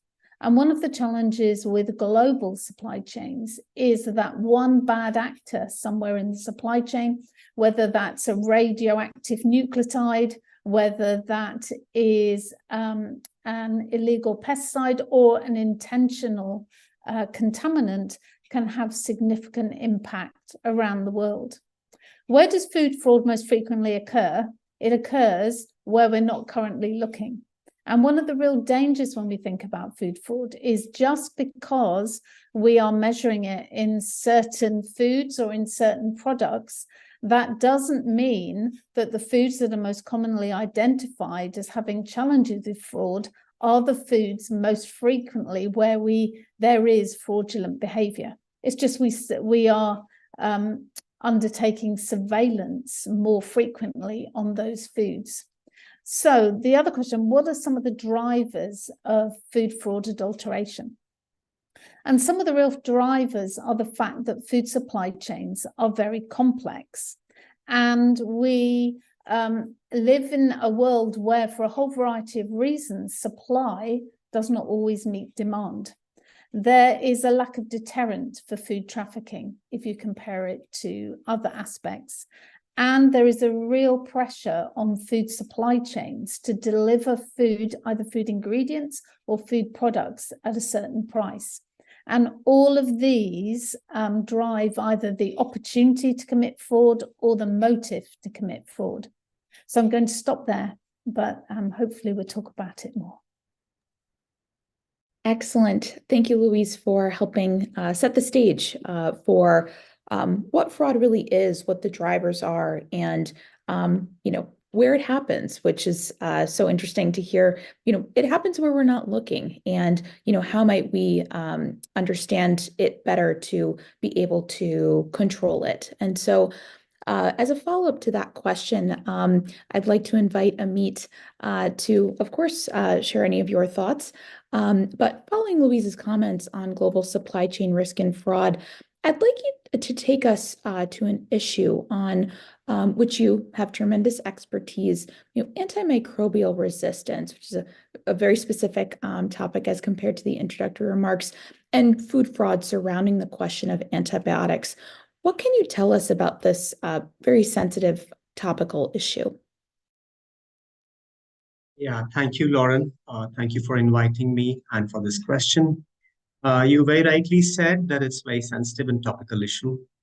And before I actually talk about the food fraud part of it, let me just very briefly mention what is antimicrobial resistance. So we are talking about microbes, bacteria, fungi, virus, getting resistant to the drugs which are used to treat them. What does that mean? That basically means that drugs which were used to treat them are no longer effective. While the entire antimicrobial resistance issue is important, but the most important within this is the antibacterial resistance, which means resistance in bacteria, which is basically making more and more antibiotics becoming ineffective. Common infections are becoming difficult to treat. Hospital stays are increasing, cost of treatments are increasing, and antibiotic resistance is now known as a silent pandemic because it is not really as acute as COVID, but perhaps in terms of the chronic, perpetual impact it has on human health, it is no less than a silent pandemic.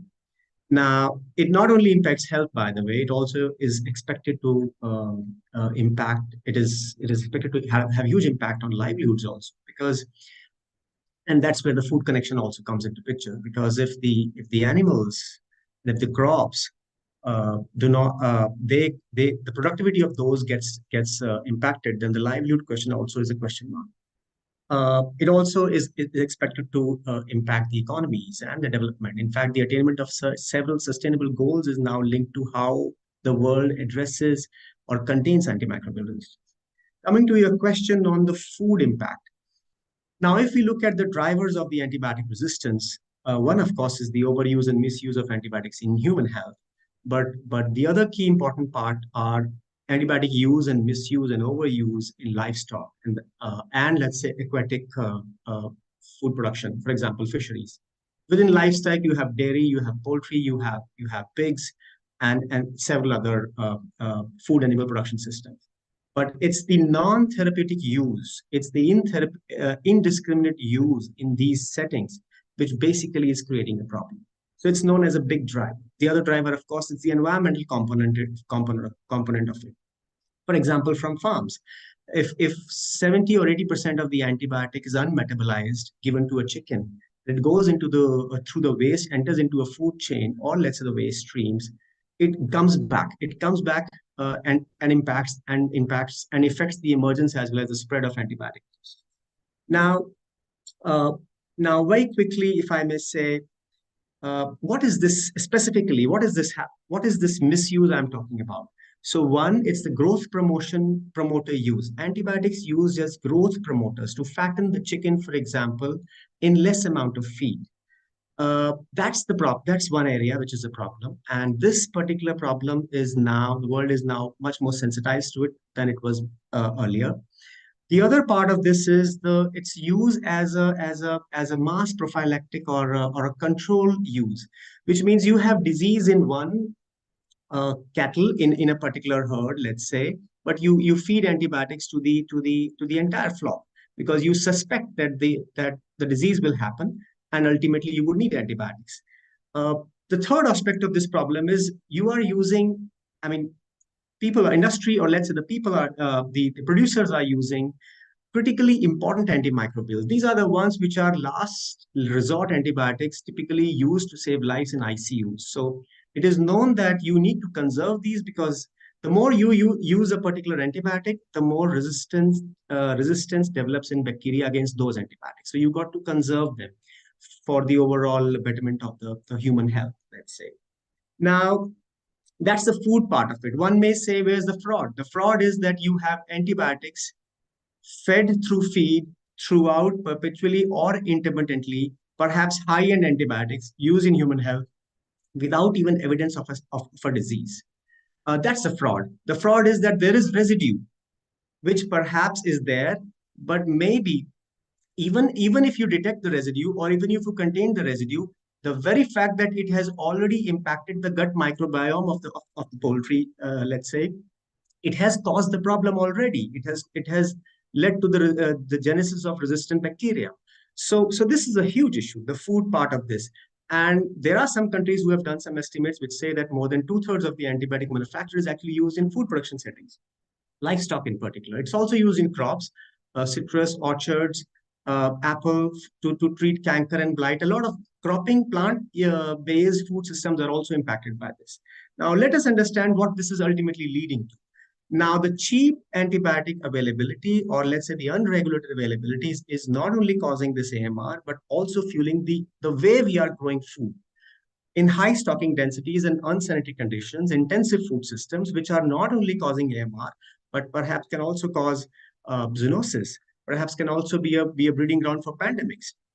And also they have a very strong linkage to the climate change. So this one particular approach in terms of how we are using antibiotics in food production settings is linked to many planetary crises, if I may say so. Not just the food toxicity or not just the antimicrobial resistance. Now, what the world is doing about it? Well, UN bodies like WHO and UN itself are very actively involved. Since 2015, there's been a global action plan. The countries have their national action plans, trying to address this multi-sectoral through a coordinated response. But the point is that we still have a far way to go before we can say that we have tried to address it. We are far behind. It's a very complex problem. It's now considered a One Health problem, which basically means nobody can now deny it that, look, this is not only a problem of human health, it's also a problem of animal health.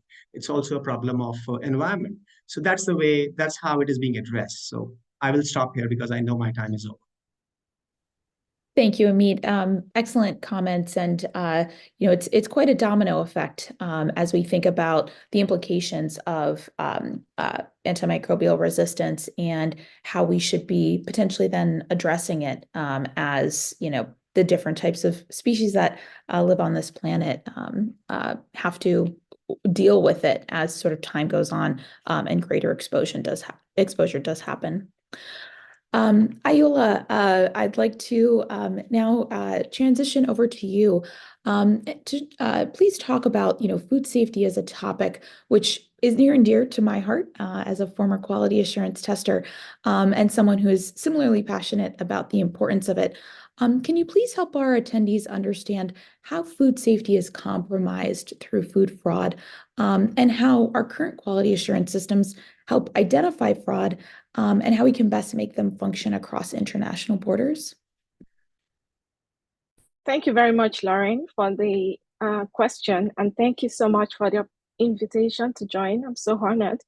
And we know that food safety is really an important point when we talk about food fraud, and it's about ensuring that safe and quality food is being delivered to consumers. And we know that food safety, food fraud, it has several implications. And aside the fact that it incurs some economic cost, it also could lead to reputational business damage. And beyond that, we are concerned about the health of the consumers, and the food fraud can pose serious health concerns to consumers, as we can see in the case of allergens and hazardous sub-materials that are contained in food products. And these can lead to several illnesses and can lead to adverse allergic reactions and immediate health concerns in consumers. The example we can see in plant-based products having contaminated with dairy products that are undeclared.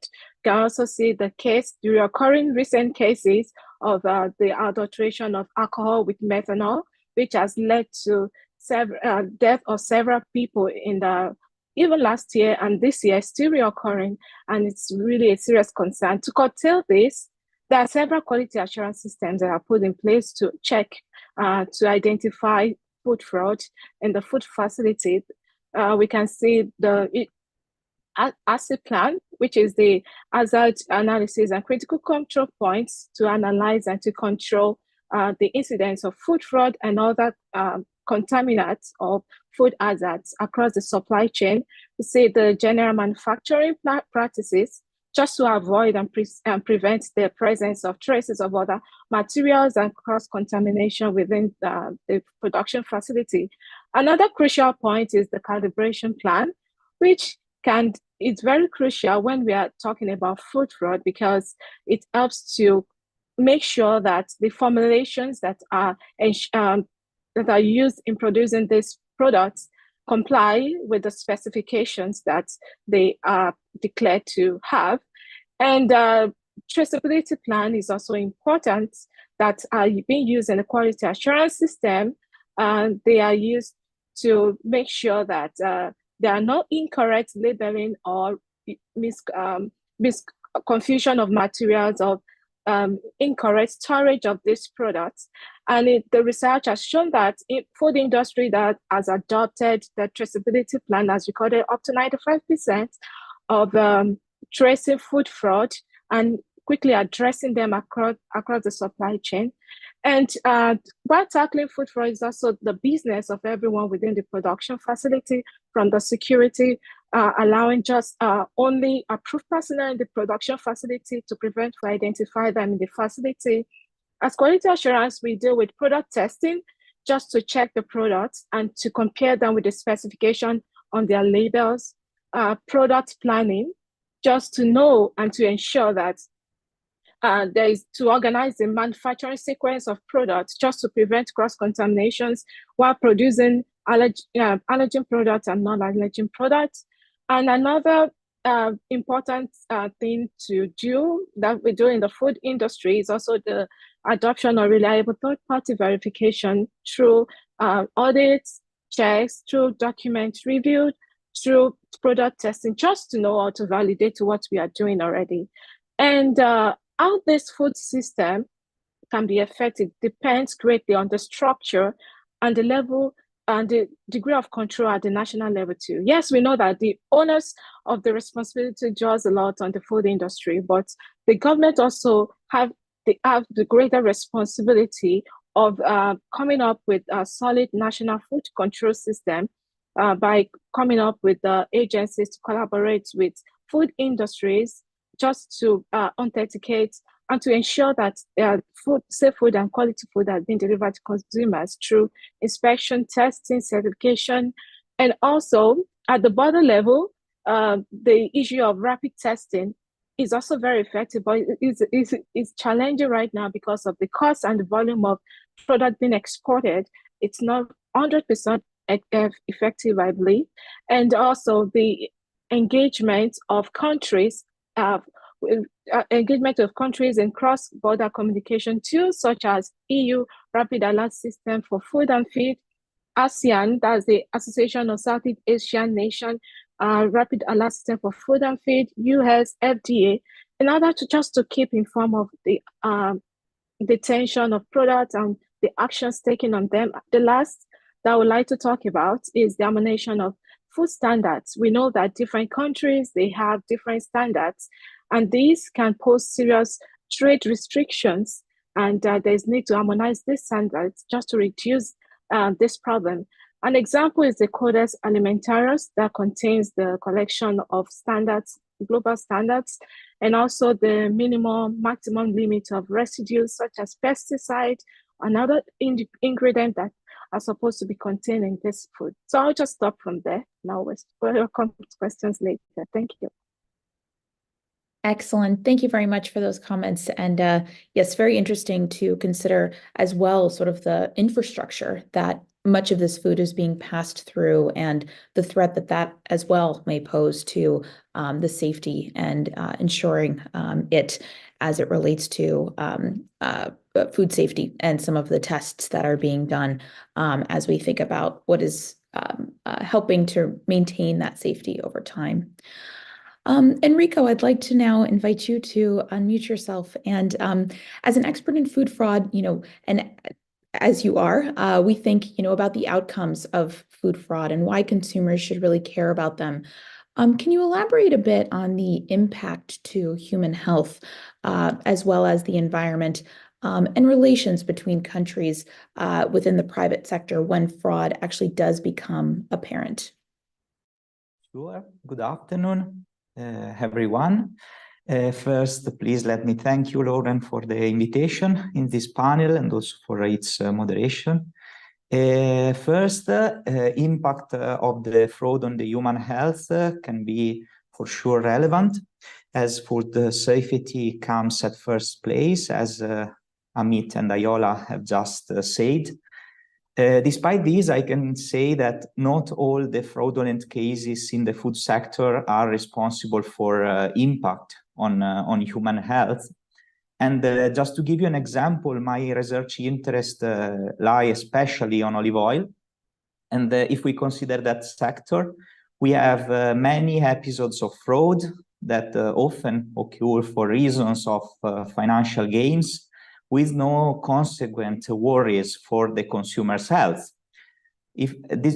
Just to give you an example, a product that is labeled as extra virgin olive oil, but actually it is fake, it is not, since it is defective with slight defects. Thus, it would be classified as virgin, not as extra virgin. So we have to say virgin olive oil is perfectly fit for human consumption. So with no issues in terms of human health after its consumption. The issue is that its value is lower than that of extra virgin olive oil. This is the reason behind the fraud.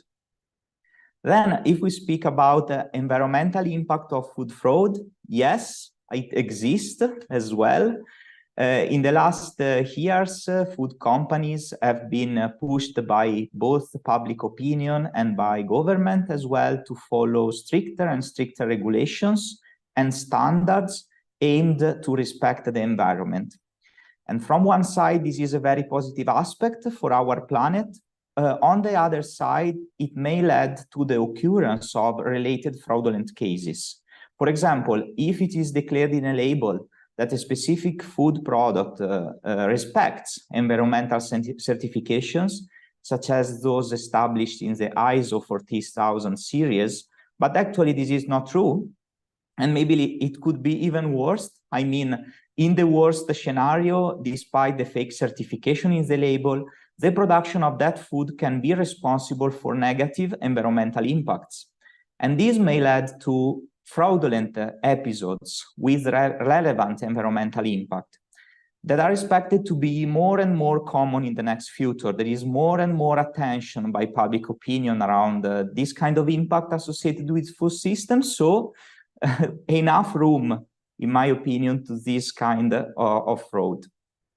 Then, if we consider the impact of fraud on the relations between countries, again, yes, it exists.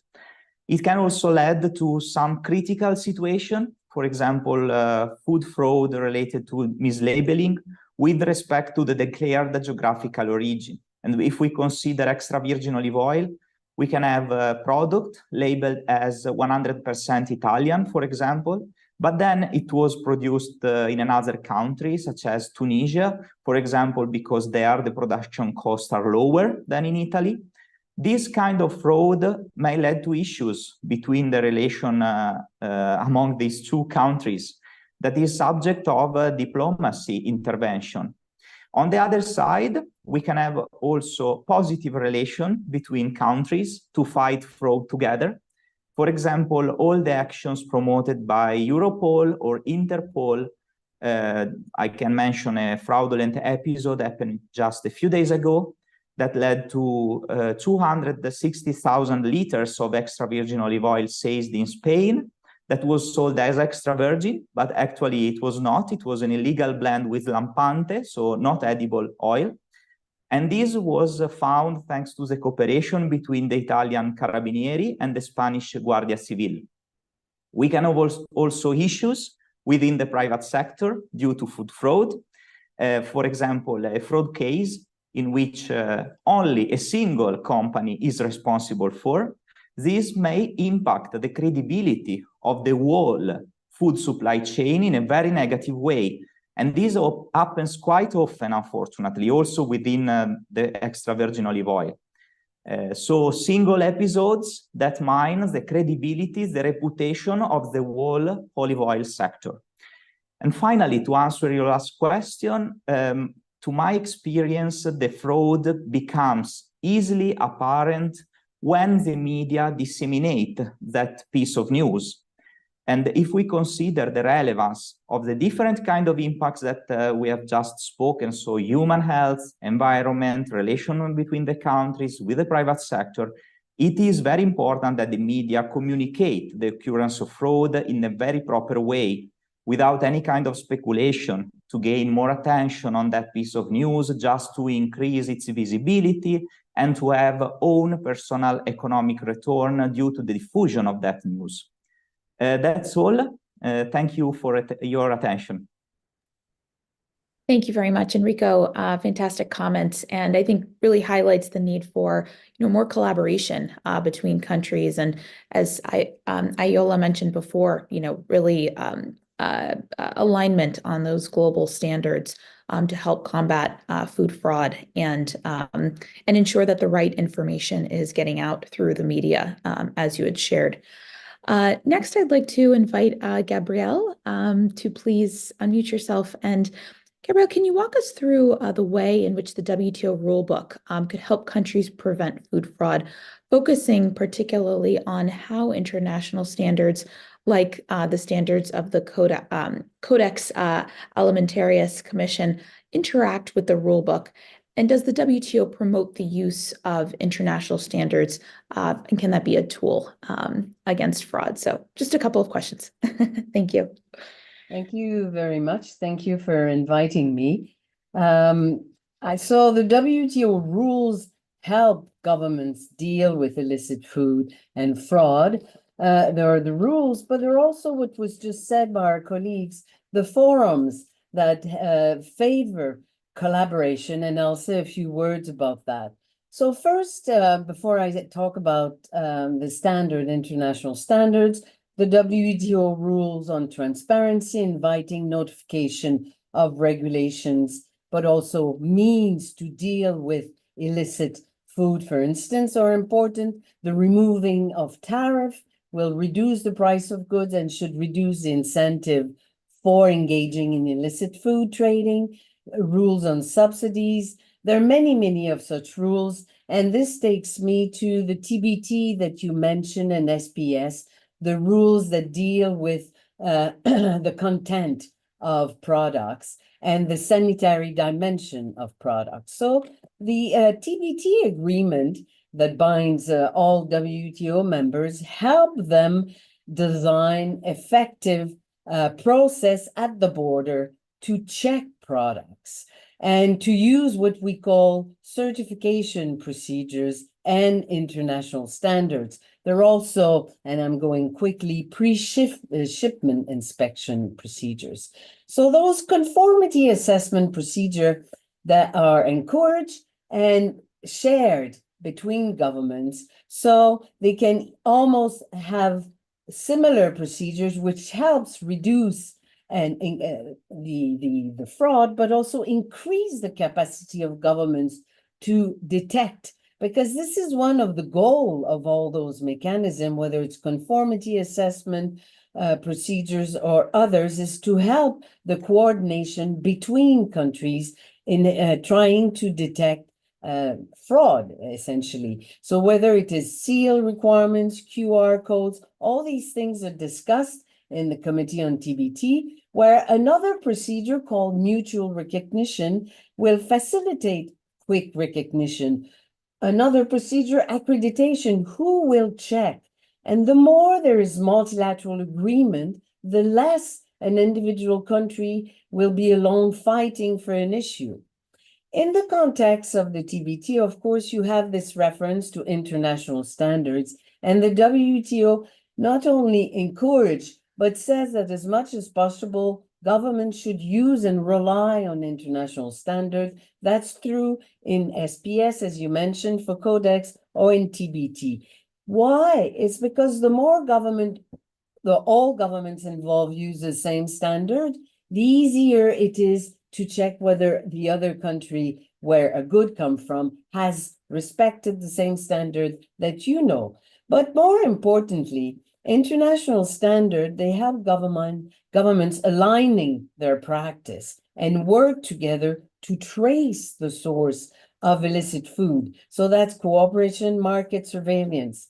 And the way the WTO does to encourage the reliance on international standard is it gives a reward. It gives a reward where if a government implements fully an existing international standards, its actions, even if it restricts trade, are presumed to be WTO consistent. So I conclude in saying not only the rules, but the mechanism of governance, of dialogue, the building up of guidelines and committees and best practice, and the right of governments to raise issues where they have problems are all things that take place in the WTO on a daily basis, whether it's about cheese quality, whether it's about the content of alcohol, or even a sanitary issue. Thank you. Thank you very much for rounding out our first cohort of questions, Gabrielle. And now I'd like to open the floor for the next round of questions, which will follow the same rules in terms of the amount of time given to be able to answer them. And please, again, I invite you all to share specific examples to really make the feedback tangible to our audience so they can understand more clearly some of the implications that your comments have. So Louise, I'd like to start again with you. I'd like to discuss some of your research findings as they relate to monitoring and detecting economically and criminally motivated adulteration of food. What policies and techniques have you found most effective? Where is there room for improvement? And then where are you really seeing technologies be implemented, which is a big part of what we are interested in through Branch Venture Group, identifying where technology can play a critical role in supporting the reduction of food fraud or the identification of food fraud so subsequent actions can be taken. So with that, over to you. Thank you. Thank you. In this next 4 minutes, I'm going to talk about global supply chains and not localized criminal activity, whether that's within a local area, or indeed people smuggling food in their suitcases. So I'm going to talk about food trafficking and in its wider sense.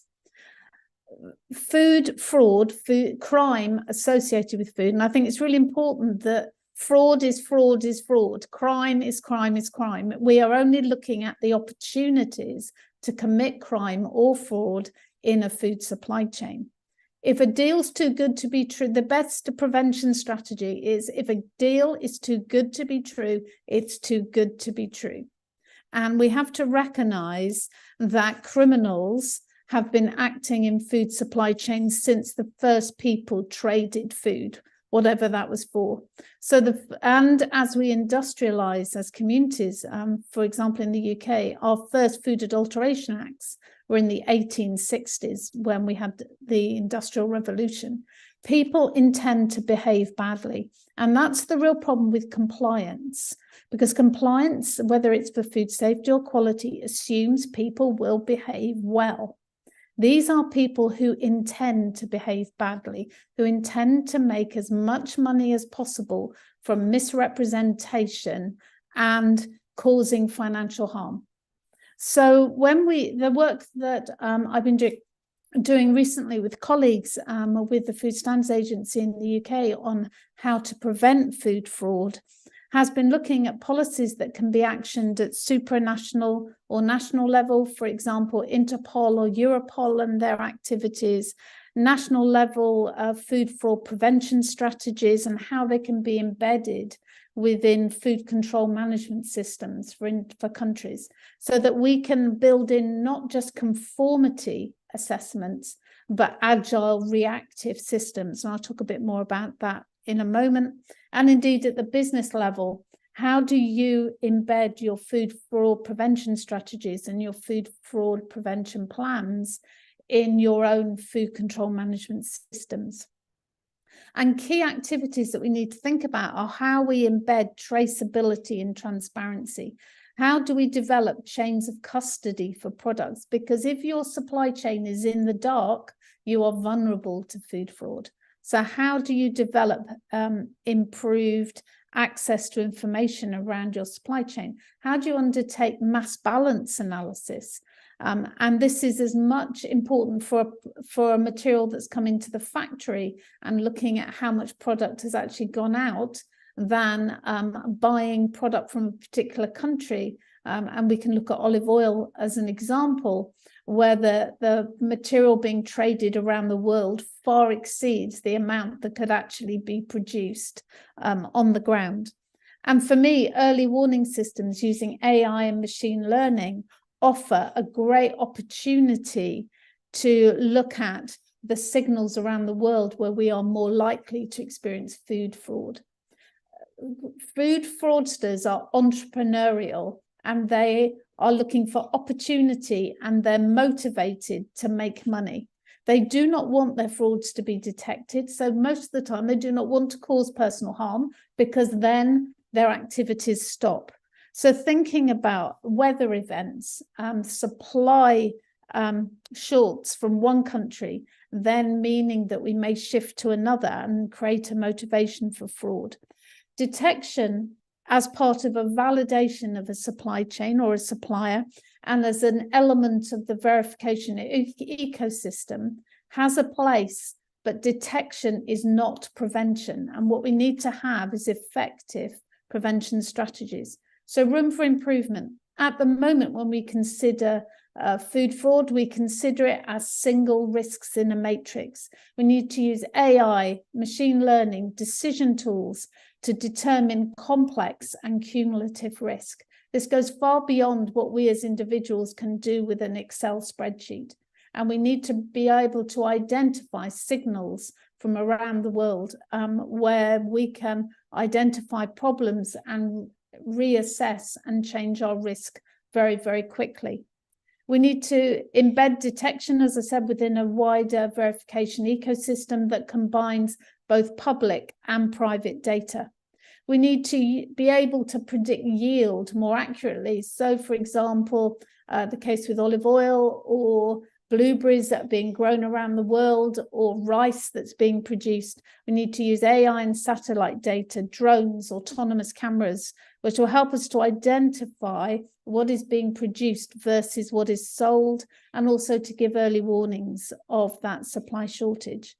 And we also need to look at how we develop handheld applications to determine the foods that are being sold and traded, and whether at particular steps in the process we can verify the truth about those products. So hopefully in my whirlwind, I've given a background to how I think things could go forward. Excellent, thank you. Very interesting comments, and really makes, I think, all of us think who's responsible for the deployment of this technology, public sector, private sector, and where is that information going once it is captured, is really interesting to consider, to not only detect, but as you say, make it actionable. So thank you for sharing those great comments and giving us a window into the potential for technology to improve this aspect of the food supply chain. Amit, I'd like to now welcome you to provide some comments on your work, which has appeared in leading publications on the topic of food adulteration, particularly in honey. Honey is ranked as one of the most adulterated products in the world. And can you help us understand the testing process for such products and really, what their shortcomings are? It would also be great to hear what you believe deterrent actions would be most effective in reducing the occurrence of adulteration, in particular in international food trade. Yeah, thank you, Lauren, once again. Now, we all know honey is one of the most adulterated food, and the answer is yes, and there's a reason to it. And the reason is also because it's difficult to test, it's difficult to check, identify the adulteration. This is not as simple as checking for a particular pesticide. Now, in 2020, we did an assessment. We tried to understand what's going on for several reasons in the honey situation in the Indian honey market, and then we figured out the linkages. But I can tell you, the crux was that the business of adulteration in honey was evolving much faster than the testing processes. They were actually, the adulteration was clearly a very sophisticated process. It was outsmarting the testing systems. That was one.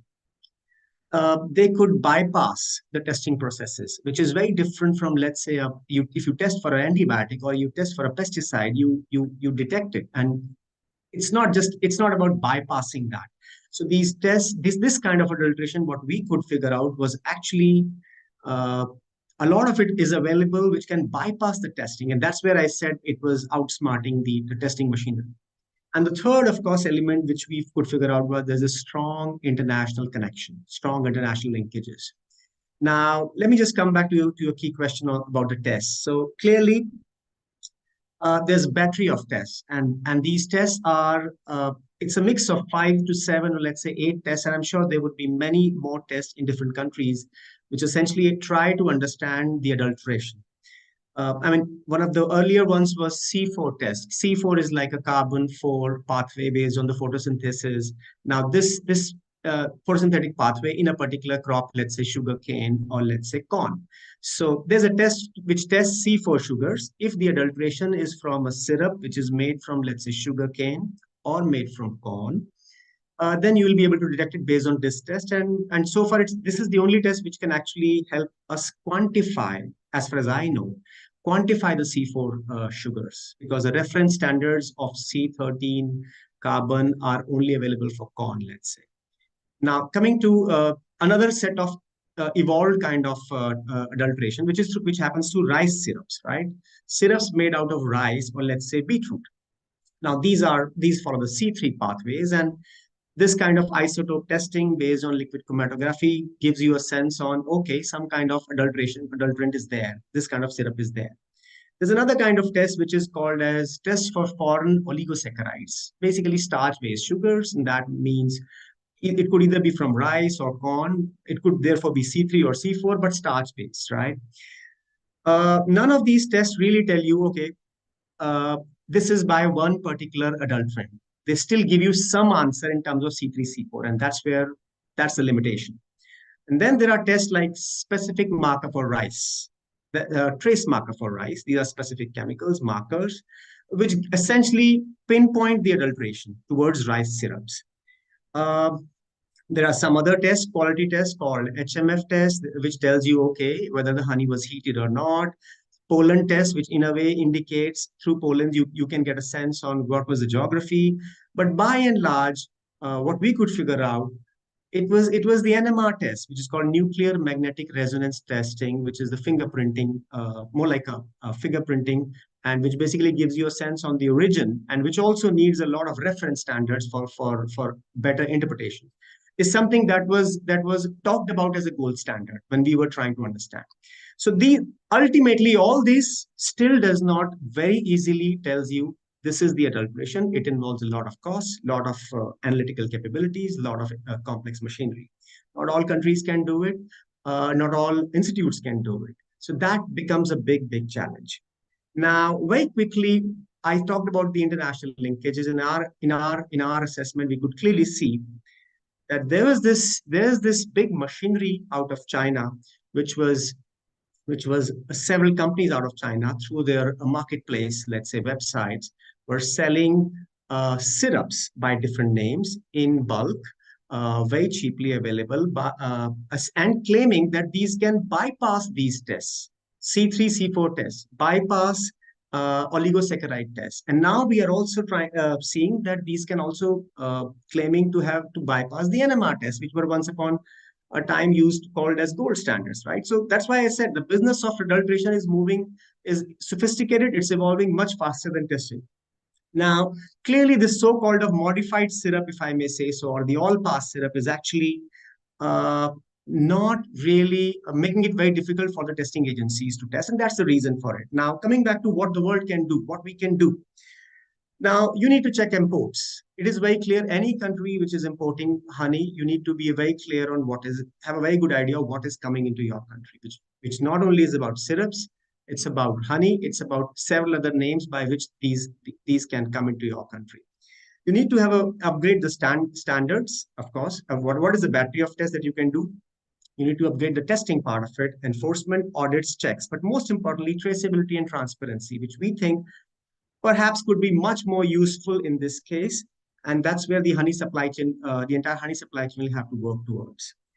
It is also important to understand the data, how much you are producing, how much is coming. I mean, that data in itself at its first place give you a sense that are you actually producing that much which you are consuming? And if that plus exports is not really adding up to the numbers, something is wrong somewhere. Now, and most above all, you need to know your honey, the origin and type of honey that's available, that's coming to your country. I think these are 4 or 5 steps that would be useful. But I would just like to say one point. For me, when I studied this with my team at CSC, it was not just about fraud. Here we are talking about pollinators. And therefore, if you have too much of adulteration, you have beekeepers moving out of the business. There are no bees. If there are no bees, it's about lack of pollination. It's a livelihood issue, but it's also a food security issue. So it's a very, very critical issue in that sense. So I'll stop here. Excellent. Thank you, Amit. It's a very complex topic. And as we think about the implications of changing climate and how that's affecting the global bee population, unfortunately, I can only imagine that more incidents and greater sophistication in terms of fraudsters will be taking place. Next, I'd like to transition over to you. You published a very interesting paper on the incidence of fraud and adulterations in the Asian food and exports market, looking at 20-year analysis of the RASFF notifications, which stands for the European Rapid Alert System for Food and Feed. Can you please share some of the conclusions with us and explain what we can learn from them, in particular for cross-border trade? Thank you again, Lauren. So for this research, the data was obtained from the European Union Rapid Alert System for Food and Feed, that's the EU RAFS. And the data was obtained on the incidence of food fraud and adulteration notification on ASEAN exports, that's the Association of Southeast Asian Nations, over a period of 20 years, between 2000 to 2020. And these data were analyzed, and from the results, we discovered that different incidents of fraud took place, such as illegal importation, lack of health certificates, tampering with the ingredients, common entry documents which are lacking, lack of expiration date, and mislabeling of products. And of all the 10 ASEAN member countries that were evaluated for this notification for food fraud and adulteration, 7 of them received notification for food fraud and adulteration. And we discovered that Thailand was bearing most of the notifications, followed by the Philippines. Thailand had about 32%, and Philippines about 26%, while receiving the notification. And we can see, just to sound this point of information, that though Thailand received the highest notification for food fraud and adulteration, we can also say that it may not necessarily mean that they received the highest incidence of fraud and adulteration, but it could also mean that they were exporting more to the EU countries. So just that. Also, it was discovered that herbs and spices were the most vulnerable products that received food fraud and adulteration. We see illegal importation, we see adulteration with inedible coloring that can pose serious health problems to consumers. And also, most of these occurred between 2011 to 2020, and most of those notifications were notified from the United Kingdom.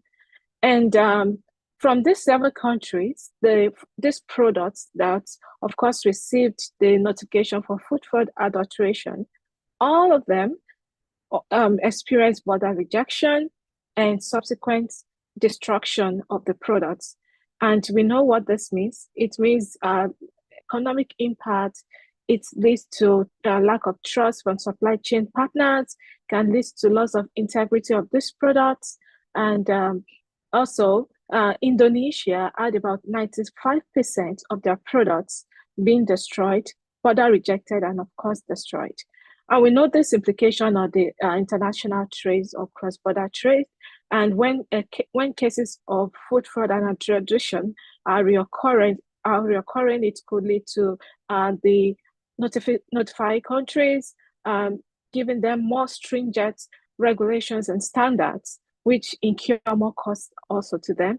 And also it could demand more testing for them, more costs for them also. And also it could also mean increasing the insurance of these products and more costs for them also. So we can see the impact of this. And also we can see that these are lacking. This can occur if some of these are lacking through, especially the implementation system within at the national level, when there's no adequate implementation system of safety checks, especially at the industry level, and also appropriate testing and constantly upgrading each country's database so that the country can know and track information about the incidence of food fraud and adulteration happening in their country, just to curtail the future events. Also, to curtail this, also the adoption of blockchain approach to improve traceability, because this food fraud is still happening in this country because of the weak traceability system that they still have. So if they can also adopt this, that they can just improve the traceability, have the scanning just to improve the rapid detection of this product. Protected GI, protected food indications also possible, just to improve or just to increase the awareness of the source of origin of this product. Thank you. Thank you, Ayola. And you're touching on something really interesting, which we didn't explicitly mention, but really the food waste that occurs through food fraud. And when detecting it, how, large amounts of food have to be destroyed. And we know food waste is a major contributor in the food supply chain in general, is a major contributor to climate degradation. But really, highlighting that point around waste production in the event of food fraud detection is very interesting to contemplate, and I would love to learn more about some of the facts and research around how much food is actually wasted through identification of fraud. I'd like to now invite Enrico to provide further comments. Second to honey, or perhaps one of the only products more commonly adulterated than honey, is olive oil, on which you've published extensively. There are many forms and different types of olive oil fraud, which I invite you to share more about with the group. But one thing you and researchers have called for is more industry collaboration on behalf of regulatory bodies, which has been a resounding message on today's discussion. But can you elaborate on what collaboration would look like to make meaningful progress in addressing this type of fraud? Yes, thank you again, Lauren. Many types of fraud do coexist in the olive oil sector, and the research group to which I belong coordinated a 5 years EU research project called Oleum. It ended in 2021. It was focused on the setup of innovative and effective analytical methods to assure olive oil quality and authenticity, thus fighting the fraud in that sector.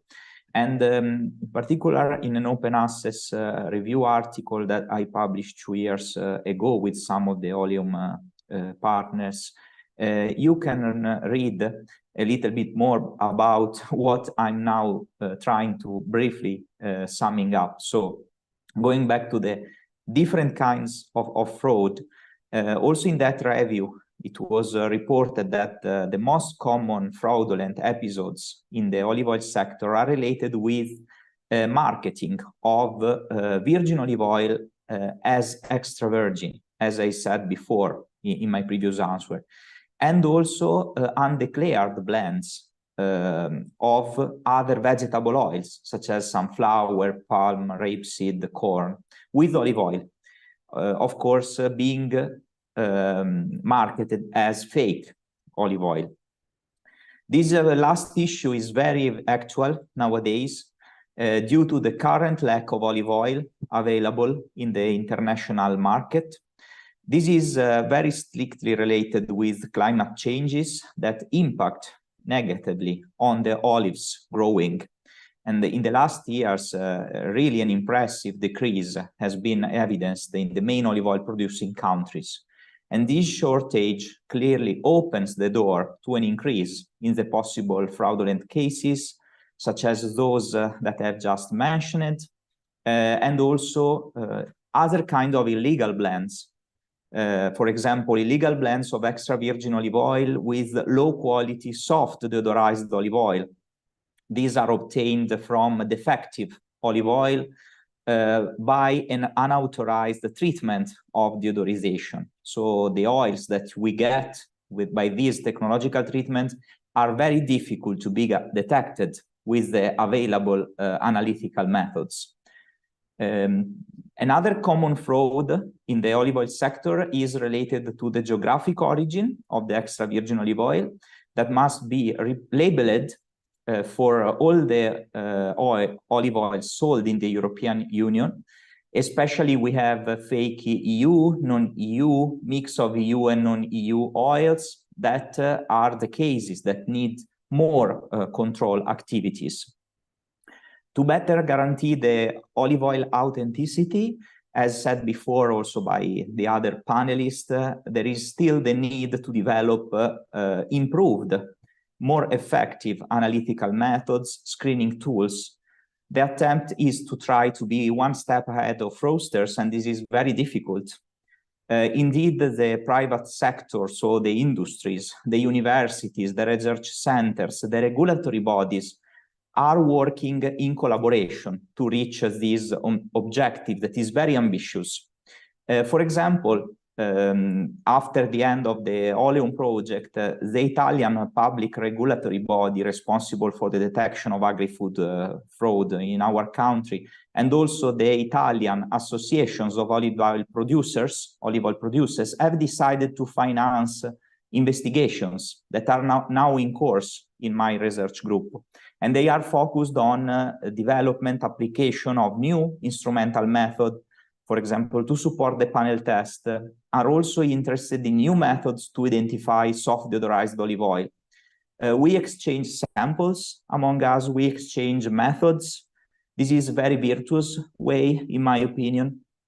This is our case, but also at global level, the public authorities, the companies in the olive oil sector are developing together. They are applying, validating analytical methods to fight fraud, sharing knowledge also with the collaboration of the research community.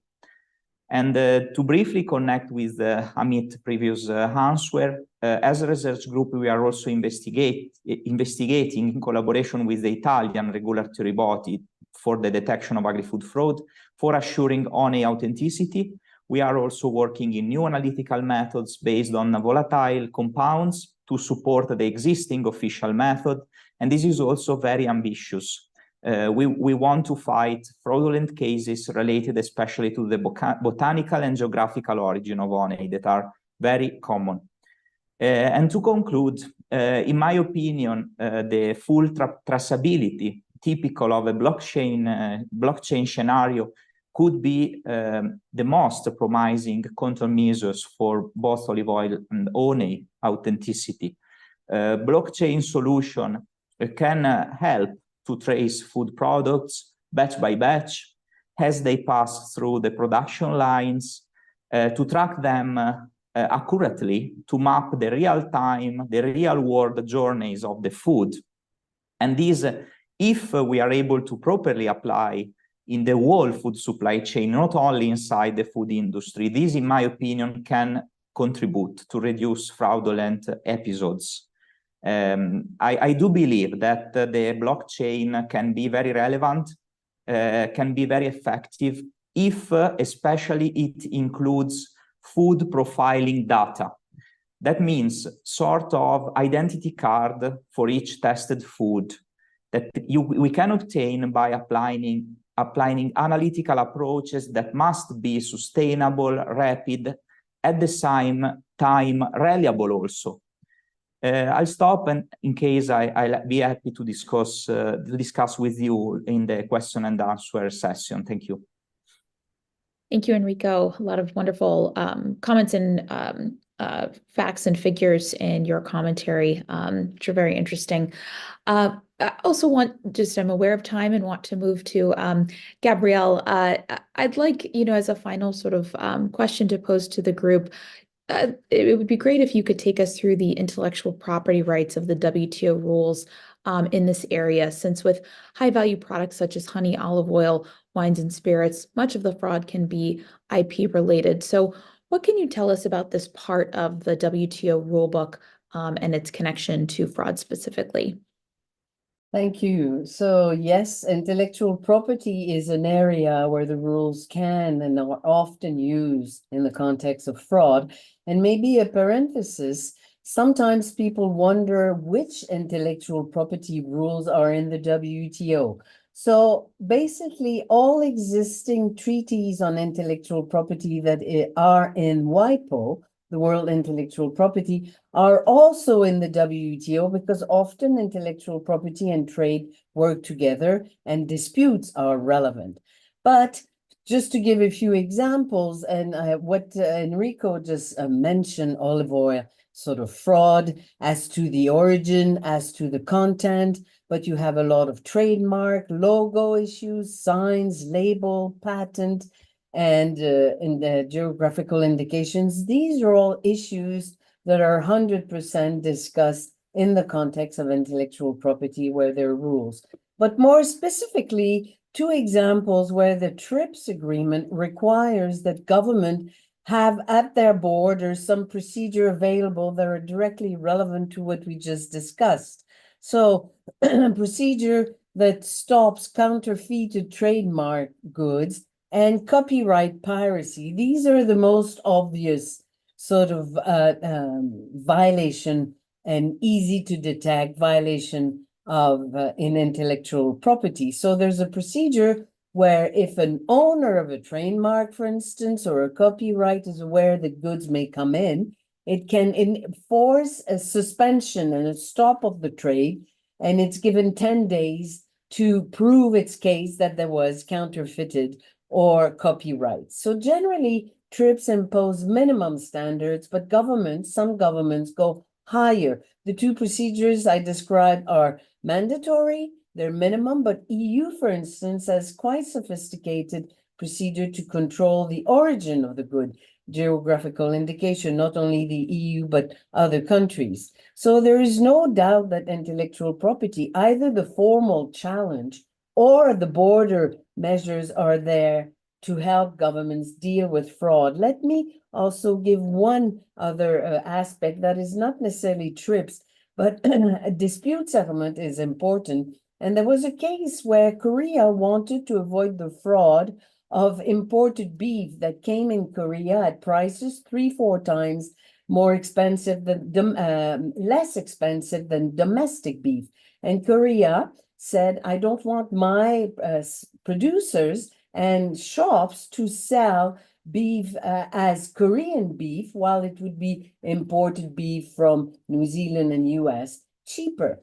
But they forced US beef and foreign beef to be sold outside the town in small butcher shop, not accessible. This is a good example where the WTO told Korea, you have 100% right to stop fraud. It's your right. It is as important as respecting trade. However, you should not abuse, and maybe forcing the sale of fraudulent food outside. You should use label, you should use penalty, you should use control, as Enrico described, inside the country, and not abuse. But fraud is definitely a right that governments have to control, that is recognized by WTO in TRIPS and elsewhere. Thank you.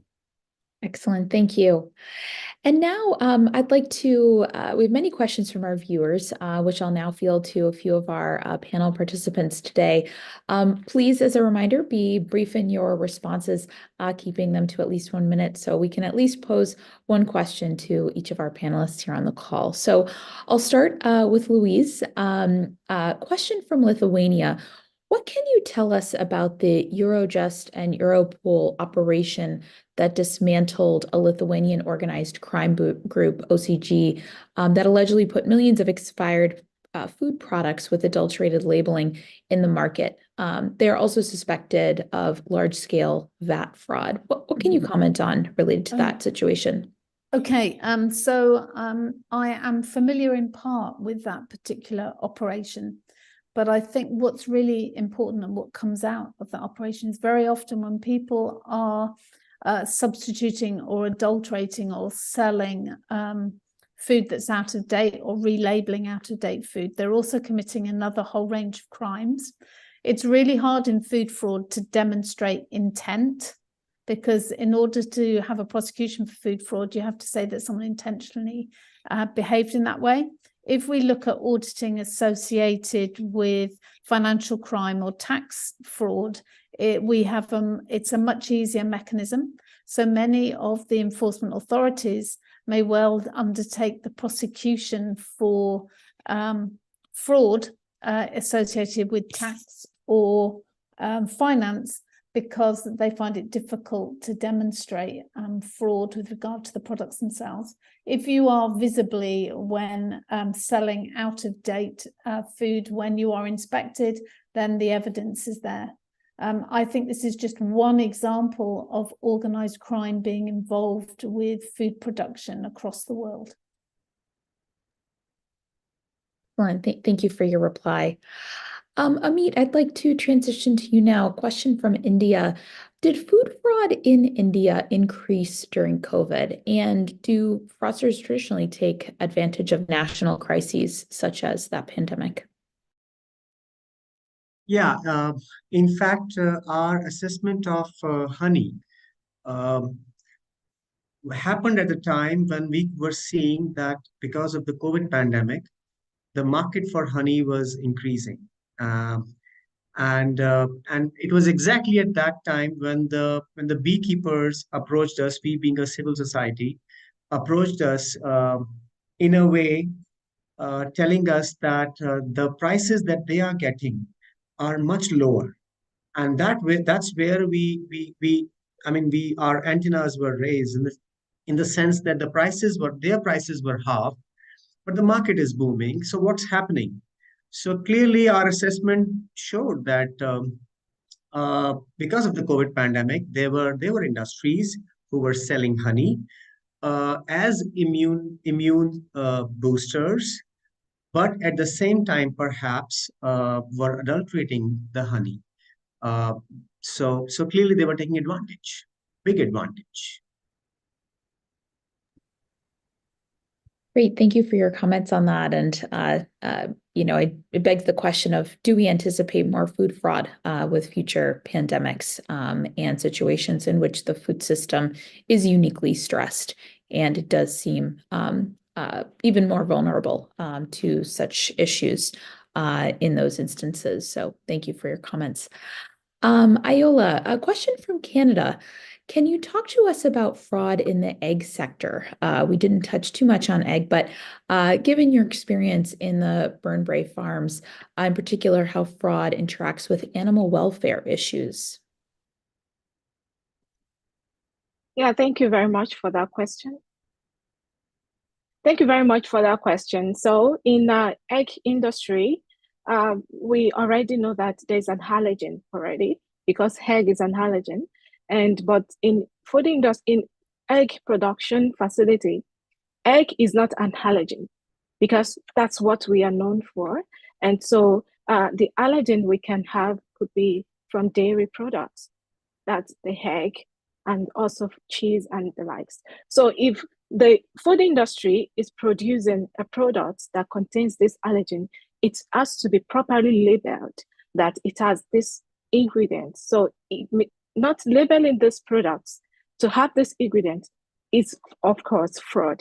So in food industry, some products can be there could be cross-contamination, which could be unintentional. But of course, there's no excuse for food fraud. Food fraud is food fraud.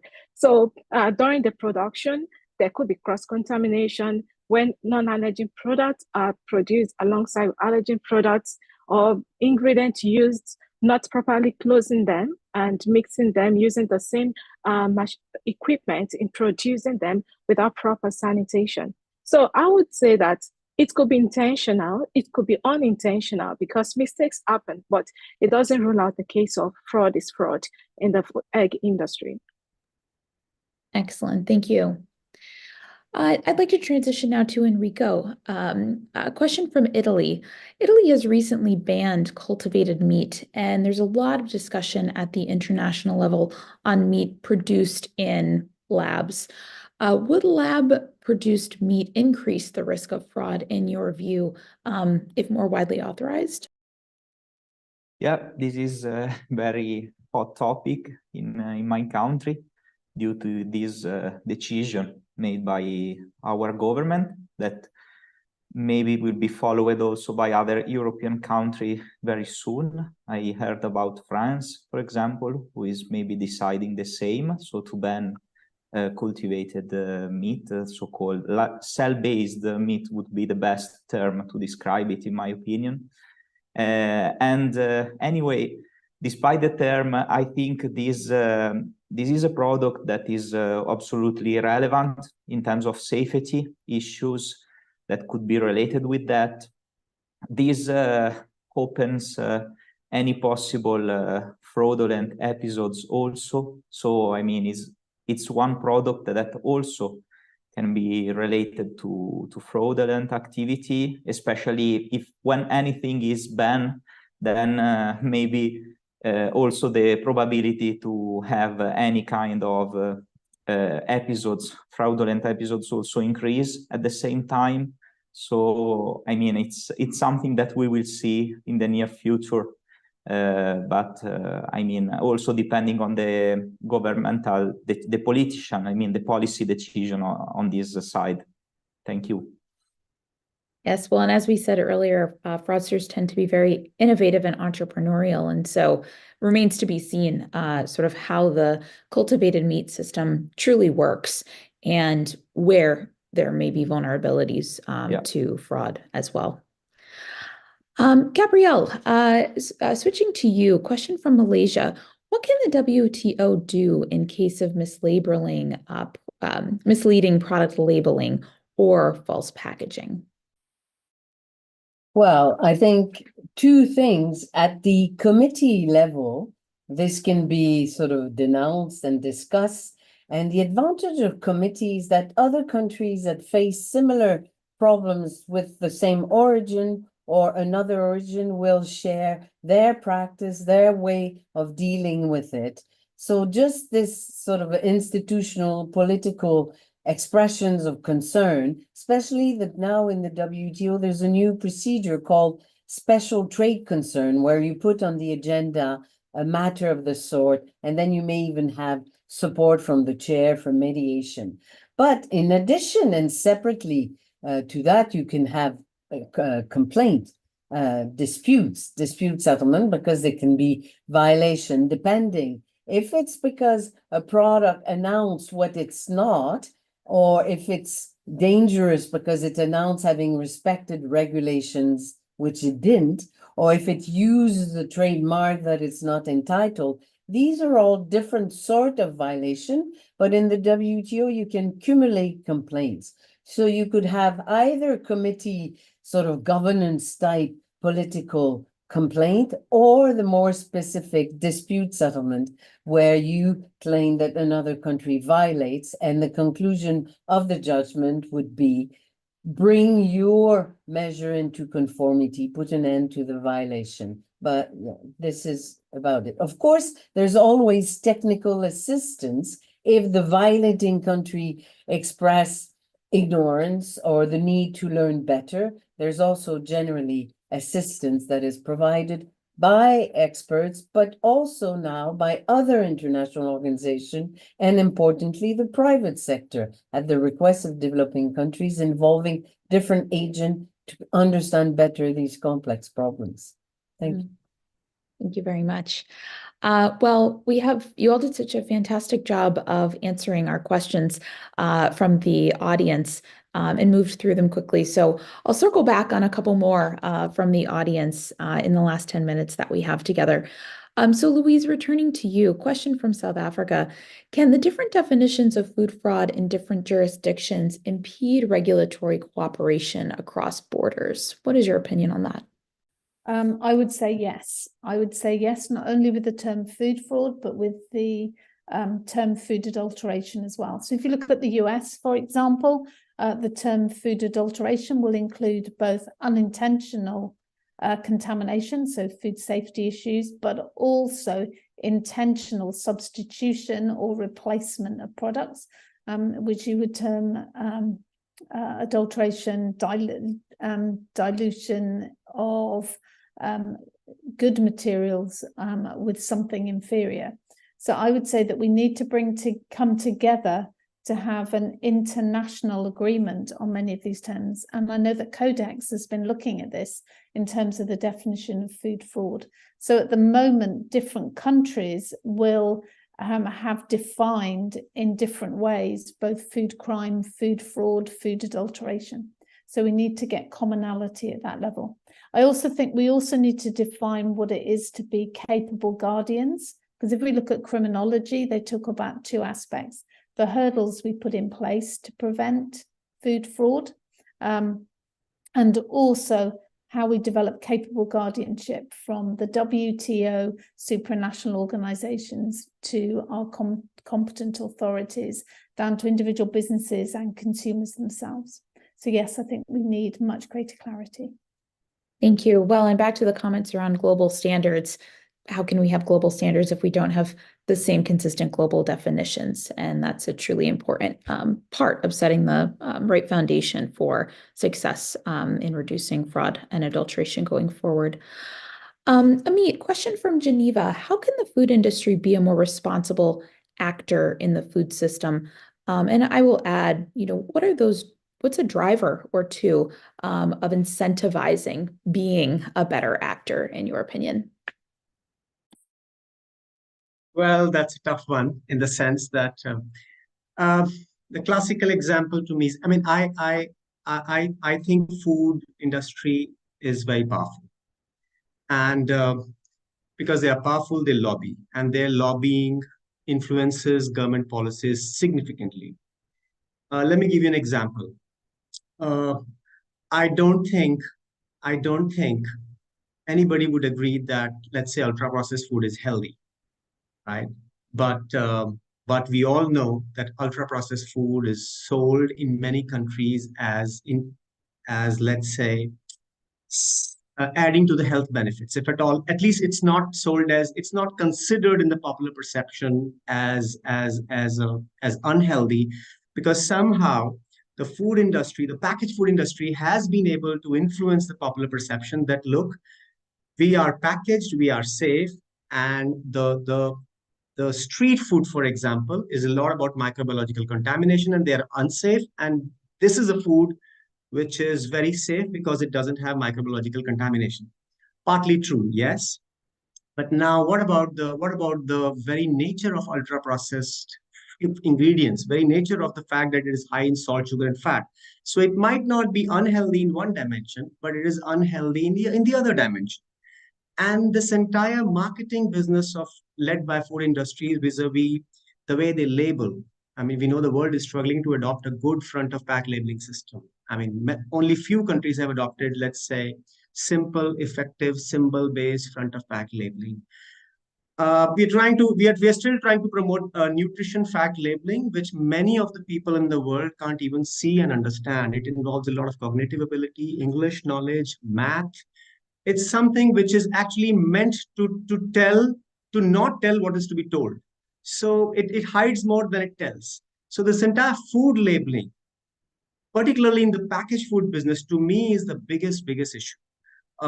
It's basically, we all know NCDs is a big problem. Ultra-processed food is indicted globally for diet-related NCDs, but still celebrities are endorsing it. The governments are not able to regulate them. The labeling is ineffective. It has not really been able to change the consumer behavior, consumer knowledge, perhaps partially in some countries, but not in my part of the world, let's say. And what about the advertisement and claims they are making? So it's very difficult to regulate them.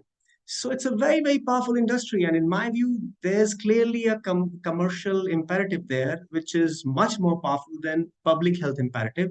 And that's where the regulator has to be much more powerful and decisive, and not let the public health jeopardize. So that's what my thinking on this is. Thank you very much. Iola, excuse me. Question from Sweden. Is there food fraud with regard to, quote, sustainability claims made on food products? And do they get detected in your view? I see this as a growing area of interest as we think more and more about the sustainability of the food system from an environmental perspective. Yeah, thank you very much once again for that. For food sustainability, it's definitely impacted by food fraud, because when the system is not protecting the food that is being produced, ensuring the delivering of safe and quality food to consumers. We talked about food wastage the last time, and those products, they may get scrutinized, and they may get stringent regulations even within at national level. They can get stringent regulation. They can be placed on hold, and food recall can lead to recalls in markets, lead to waste of food at the same time when products are being recalled, and there are no verification or breakthrough in the explanation of the fraud involved. It could be to food waste in the long run. And And it also impacts the sustainable food, the food available at the long run, in the developing world and also at the developed countries too. Excellent. Thank you for those comments. Enrico, question from Pakistan. To what extent is there meat fraud with regard to the methods of slaughter? And can consumers trust that halal or kosher meat is truly so? Yeah, this is, thank you for this question. This is quite relevant aspect, at least for some of the consumers, I mean, that paid much more attention on this due to the religion and any other kind of ethical commitment. So it is an aspect that for sure in the future, in my opinion, can be regulated at global level, because at now no clear standards exist around this. They are different to my knowledge in the different countries that produce meat products. So I think that due to the interest around this kind of different slaughtering and different products, this would be something for the future. I mean, creating common global standards around that. Thank you. Thank you very much. And lastly, Gabrielle, a question from CARICOM. Can any of the disputes brought to the WTO on food and agricultural products shed light on how the WTO may settle a case linked to fraud?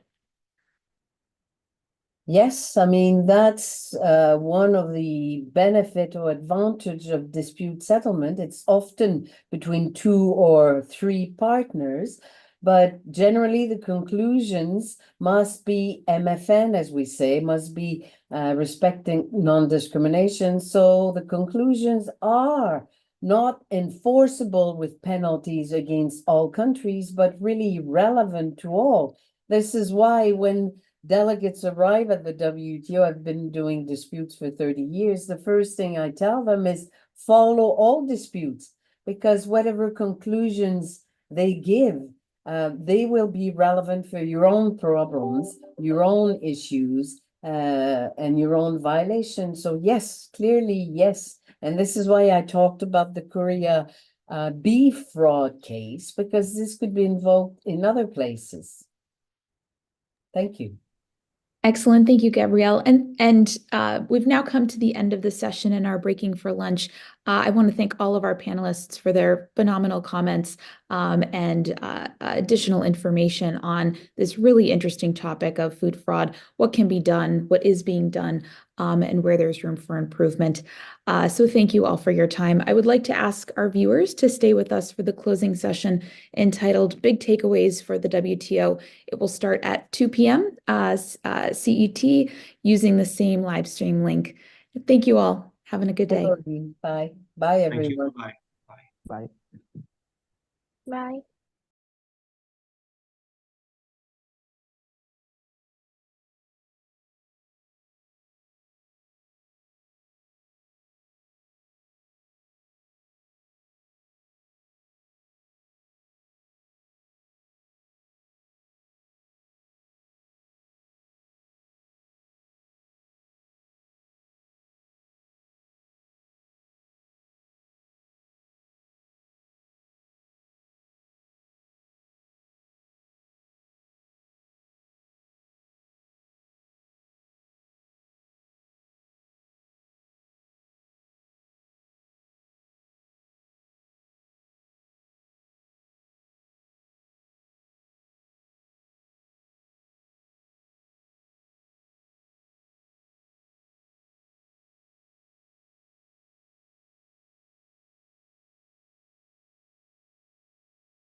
Welcome, Ambassador Nadia.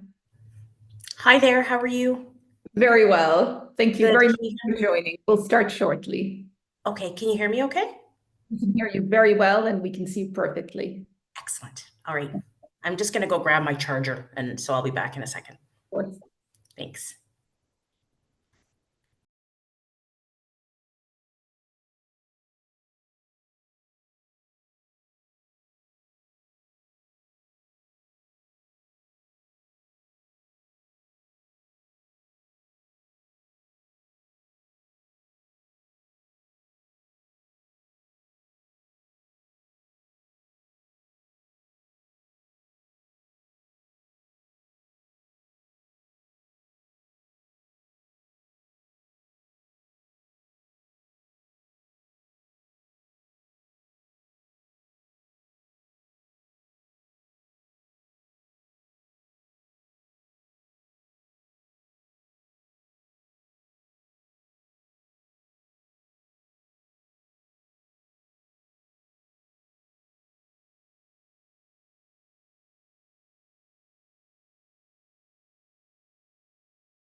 Two of our panelists have yet to join us, but I would ask those that are here to turn on their cameras as we will start on time, since there are important negotiations after the session and some of our speakers will need to leave us. Thank you. Hello, Christian. Hello, Suja.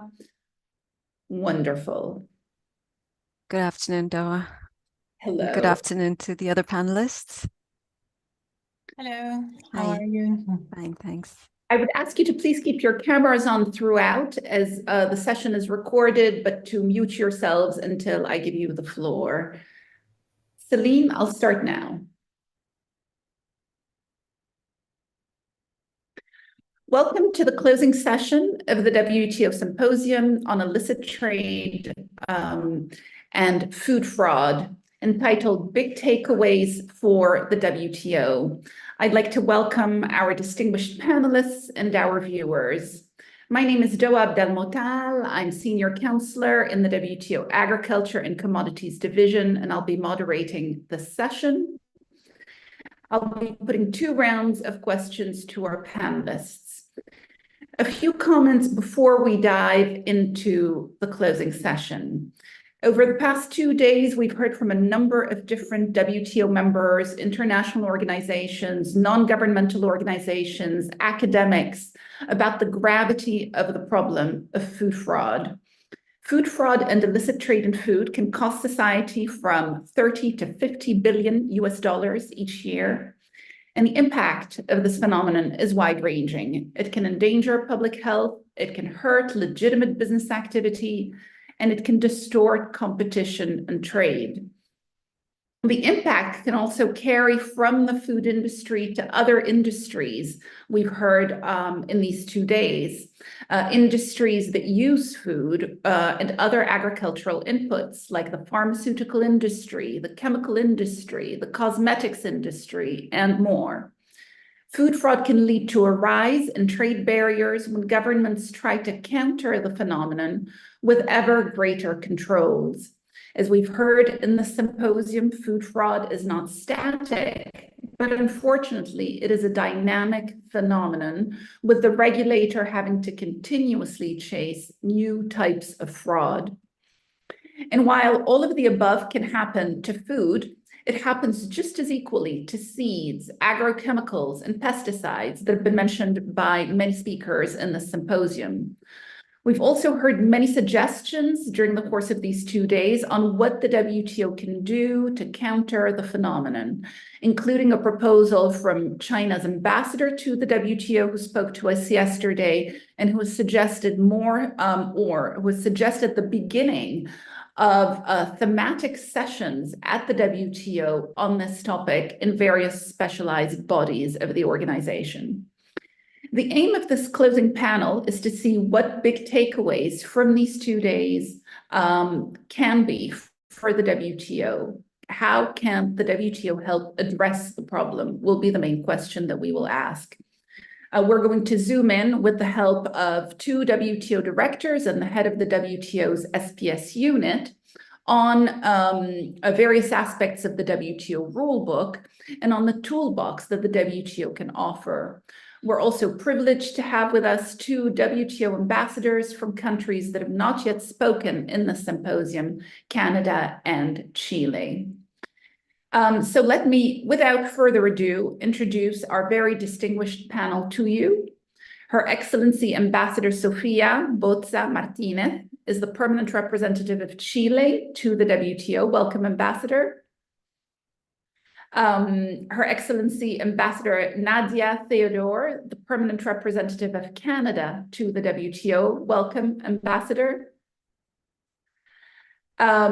Christian Wolf, head of the SPS unit of the WTO's Agriculture and Commodities Division. Welcome, Christian. Suja Mavroidis, director of the WTO Market Access Division. Welcome, Suja. Thank you, Doa. Thank you. Thank you for making the time. And we will be joined in a bit by Anthony Tobman, director of the WTO's Intellectual Property, Government Procurement, and Competition Division. So let me start with the first round of questions straight away. Ambassador Sofia, I'll start with you. What has Chile's experience been with food fraud and food smuggling? In August this year, we understand that Chile had to contend with smuggled watermelons from Peru, with authorities stopping illicit watermelons worth $40 million brought in without the necessary sanitary controls. This is just an example. Can you tell us how serious the problem is for your country? Well, first of all, thank you very much for the invitation to be here with you today. I know that this has been a seminar or an event very successful so far. So I am very glad to be part of this event in I think, a very timely and a very relevant issue for exporters, especially for food exporters, as illicit trade and fraud. Yes, indeed, as you have mentioned, that event happened, and let me specify that we are talking about 40 million pesos, Chilean pesos, which is equivalent to about $46,000. It was a truck with a trailer that was transporting 25 tons of watermelons that had clandestinely entered Chile from Peru through unauthorized passage. This truck was detected by our Agricultural and Livestock Service, SAC, who managed to stop the entry of the products because they did not have the certificates or health controls required by the Chilean authorities. This event took place 10 kilometers before reaching Socoroma, a small town in the northern Chile, very close to our border with Peru. The vehicle with the load was intercepted thanks to the efforts of the post-border surveillance team of the SAC of the northern area, who noticed the load since it did not have any cover. It should be noted here that these products are of high risk for health because they enter illegally, in this case from Peru, without any type of phytosanitary treatment that ensures the non-contamination of pests to the crops of the northern region and Chile in general. On the other hand, watermelon is not a common interceptor product. However, its entry and the amount transported can be understood because it is a product that is out of season, so its sale price can be doubled. Finally, I would like to mention in this first intervention that the illicit trade of products that occurs on the northern border of Chile is a real problem. In fact, a few years ago, there was a report of smuggled eggs from Bolivia. But generally, it is a local and smaller scale problem because there are large municipal markets, which we call ferias libres, to which farmers from Peru and Bolivia go to sell their products. Thank you. Thank you very much, Ambassador. So a food safety issue, which had to do with, of course, the lucrative opportunity of that fruit being out of season, and therefore an incentive to bring it in illegally. Very interesting example. Ambassador Nadia, I'd like to turn to you. What has Canada's experience been with food fraud and food smuggling? Honey and maple syrup are high-value foods and are very important exports, of course, for your country, that are often tampered with, and they're amongst Canada's flagship agricultural products, so to speak. Serious is the problem. What can you tell us? Indeed. Well, first, let me echo what my friend Sophia, Ambassador Boza, said in thanking the organizers for having me. It's truly a pleasure to be part of what I too have heard has been a very successful symposium. Engagements like this really kind of bring together some of the things that I like most about being in Geneva and being in the world of international trade and multilateralism, which is, creating awareness around present and future issues, providing a space for information sharing, and then most importantly, brainstorming around what we can do to combat challenges. And in this case, the challenge obviously that we're talking about is mitigating food fraud to help ensure, as Ambassador Boza said, that our consumers at the end of the day are protected and that they have faith and trust in our food systems. So, you know, in Canada, food fraud is a growing concern. It's quite difficult to know exactly, to quantify how much food fraud, so to speak, is happening.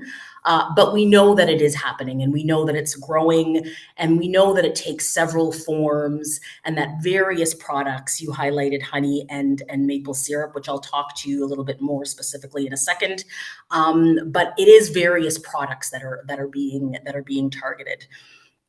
And so when we talk about what we see in the Canadian market with regards to food fraud, we see honey adulterated with sugar syrups. We see things like olive oil and other expensive oils that are diluted with cheaper oils. We see cases of spices that are adulterated with bulking agents like flour.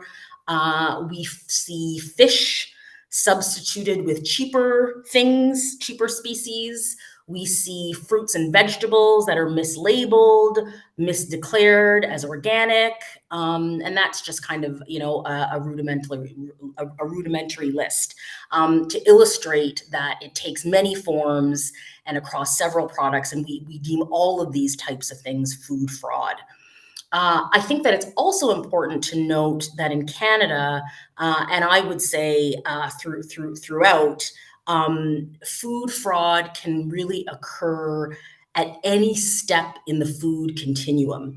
So it's both in imported food products, in domestic food products, and it really impacts, as I said, food safety, and in particular of concern to Canada is safety with respect to allergens.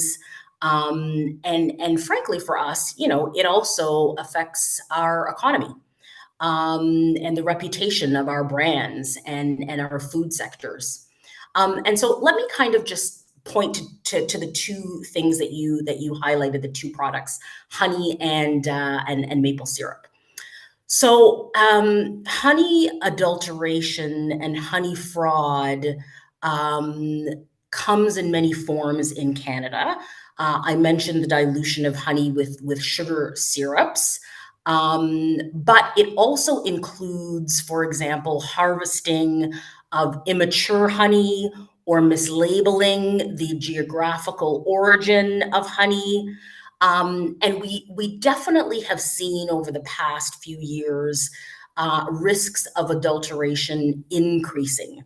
And our honey producers, organized by industry organizations and industry associations, have really played a key role in alerting the government, more specifically the Canadian Food Inspection Agency, CFIA, to cases that they see and that they hear of, and alerting us to the increased impact that it has on the industry so that we can then act. So in order to respond to the risk, we in the government, particularly CFIA, started to implement targeted surveillance of both domestic and imported honey that was sold in Canada to try and detect adulteration. And we have started to use some of the latest and most sophisticated testing techniques to help us detect non-compliance, and that has worked to some extent. And I would say that it's predominantly an issue that we find with honey imports into Canada. And so the other thing that we have tried to do is to be very transparent about publishing the results once we do our targeted surveillance for transparency, frankly. and also be very transparent about the actions that we take to prevent what is frankly thousands of kilograms of adulterated honey from entering the Canadian market. And so we hope that a little bit of transparency and a little bit of show and tell might dissuade the rise that we see. Now, just a couple of seconds on maple syrup, which is known as our liquid gold. And I would just say here that, you know, maple syrup is a standardized product, and it cannot contain added sugars or artificial flavors. Otherwise, it is considered adulterated, and it's not supposed to be sold as authentic maple syrup in Canada. And, you know, maple syrup in the Canadian marketplace is really typically of North American origin, with the vast majority of it being a product of Canada. Our products are exported to more than 70 countries, and in many of these countries, unfortunately, products can be labeled as maple syrup when they contain little or no real maple syrup. And so, you know, again, the North American industry, because Canada and the US are the only producers of the world's maple syrup. So the North American industry is really, again, playing a crucial role and looking to develop a common definition of pure maple syrup through a standard of identity. And we're hoping that it can be done with the aim of devising an international standard that could align with Codex. And so in our view, these efforts, again, are really to help protect consumers and maintain our producers' high-value product integrity, which of course is important to the economic prosperity of the country and to those producers. And again, CFIA is the one that has the oversight of the industry and monitors through annual sampling products and using the latest techniques that I know much less about than a technical expert would. So I'll leave it at that for this question. Thanks very much. Thank you very much, Ambassador, for this very clear account of the challenges that Canada faces in this area, and for talking to us about your liquid gold, which I have on my breakfast table every day. But I think what also caught my attention in what you said was something that has happened throughout the symposium, where people have mentioned examples of fraud that don't normally occur to us, as with you mentioning the harvesting of immature honey. Most people think of adulteration, substitution, these kinds of issues, but in fact, a lot of very unusual issues or issues that people are less familiar with have come up in this symposium. So thank you for that. Anthony, I'd like to move to you and to the WTO rule book. One of the worrying problems we heard about right from the start of the symposium is the issue of fake seeds, because we had the International Seed Federation with us here, the Secretary General of the Federation, who reports that up to 50% of the seeds that are sold to farmers in certain parts of the world can be either illegal or counterfeit. What is the pathway offered by the Agreement on Trade-Related Intellectual Property Rights, TRIPS, for our viewers who might not be WTO experts? What is the pathway that is offered by this agreement to address the problem? So many thanks, Doa, and what a privilege to be part of this symposium. It's been absolutely fascinating. The pathway I'm going to sketch out is a bit more. Starts out in a bit more abstract way than the very concrete examples we've just been listening to. But I promise you it will end up in a very practical space, because the kind of issues that we've been discussing in this symposium, both the idea of consumer protection, taking action against fraudulent, misleading, even dangerous products, and the idea of fair competition, eliminating unfair trade practices vis-a-vis competitors. These are threaded right through the TRIPS agreement at the very level of principle, and indeed in the multilateral rules that fed into the TRIPS agreement. Let me quote the minutes of negotiations. Agricultural products and products of that kind, such as wine, notably, are subject to considerable fraud. We need to put an end to this situation. Agriculture is the mother of all industries and should be protected. Now, I'm quoting from the minutes of the negotiations for the Paris Convention from 1880. So this is an issue that has been of international concern for almost a century and a half, and there's a direct link to the TRIPS agreement, our intellectual property agreement, the Paris Convention, which resulted from these negotiations. It's literally embedded as part of the legal structure of the TRIPS agreement. And this is why in the Paris Agreement we see a definition of industrial property, a form of intellectual property that was expressly extended to include agricultural industries, natural products such as wines, grain, tobacco leaf, fruit, beer, flowers, etc. So it's built into the design of the international intellectual property system even a century or more before the TRIPS agreement was a twinkle in a negotiator's eye.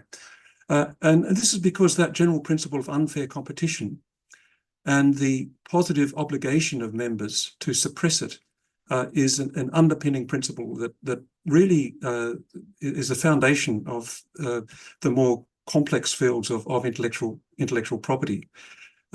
In our agreement, in the TRIPS agreement, we see a direct reference to this idea of unfair competition, in particular when it comes to geographical indications that some have discussed, and the protection of agricultural chemical data.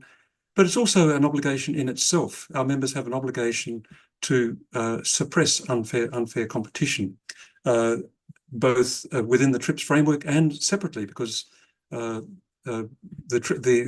majority of our members are also parties to the Paris Agreement, Paris Convention, as a distinct obligation.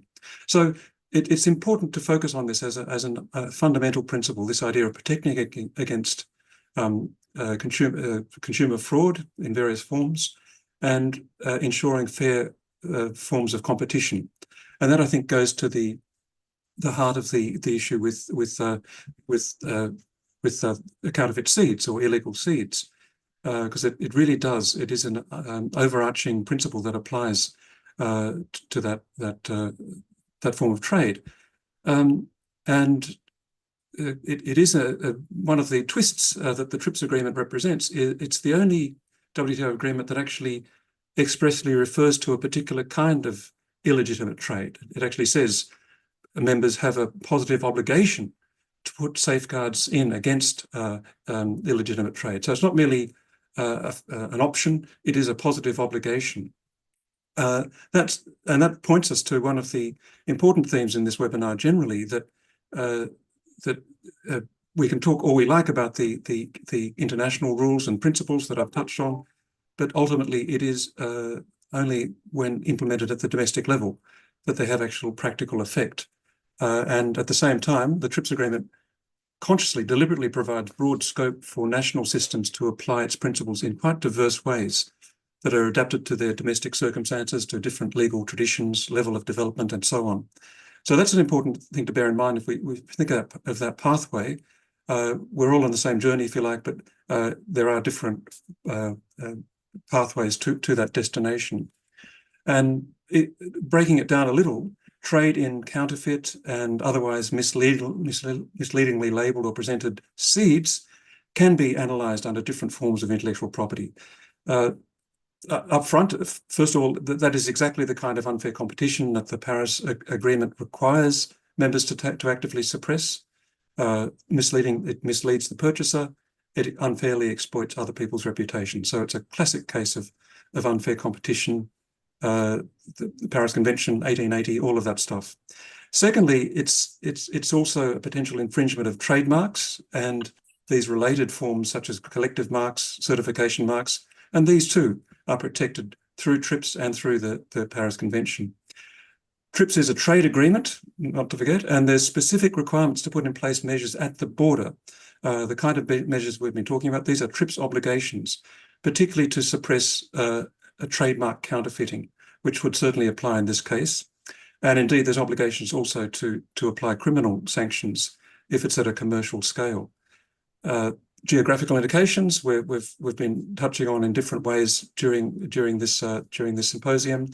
And while there's not a direct, I don't know of any case where seeds in particular, agricultural seeds, are protected by geographical indications. Certainly their produce, the produce they yield definitely is in many cases. And there is a link there with unfair competition. But Tony, yeah, can I ask you to wrap up, because we have to. My last point is on the specific point of plant varieties, and that is exactly a distinct form of intellectual property protection that covers seeds as such. And here, the TRIPS agreement is quite broad. It simply requires one form of protection.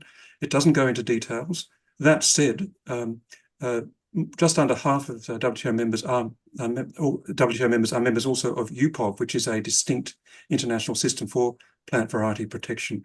But I'll conclude just by saying that TRIPS also recognises that enforcement and implementation is a collaborative matter. I think that hasn't been utilised fully enough. We do have a platform for collaboration to address this kind of issue. We also have a platform for policy discussion and sharing of experience in a treaty-mandated review of plant variety protection. And I wouldn't be doing my job if I didn't encourage members to take much more active use of that really important platform. So thank you very much. Thank you very much, Tony, for that very comprehensive answer. And indeed, eliminating unfair competition is right at the heart of the TRIPS agreement. Suja, I'd like to come to you.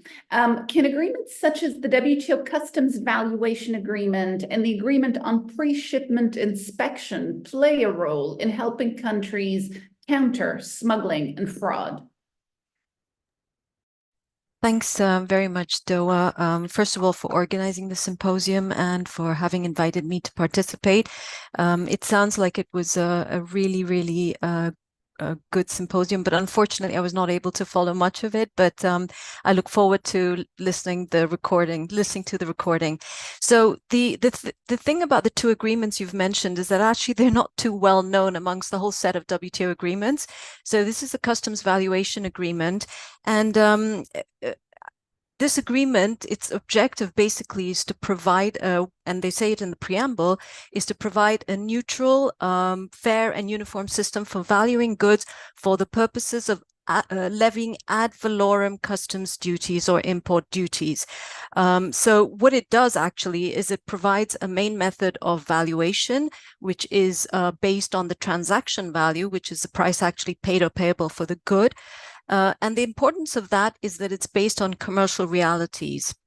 And you might wonder why I'm saying all this to you, but if this method is not applied, you go on to the second method, third method, fourth method.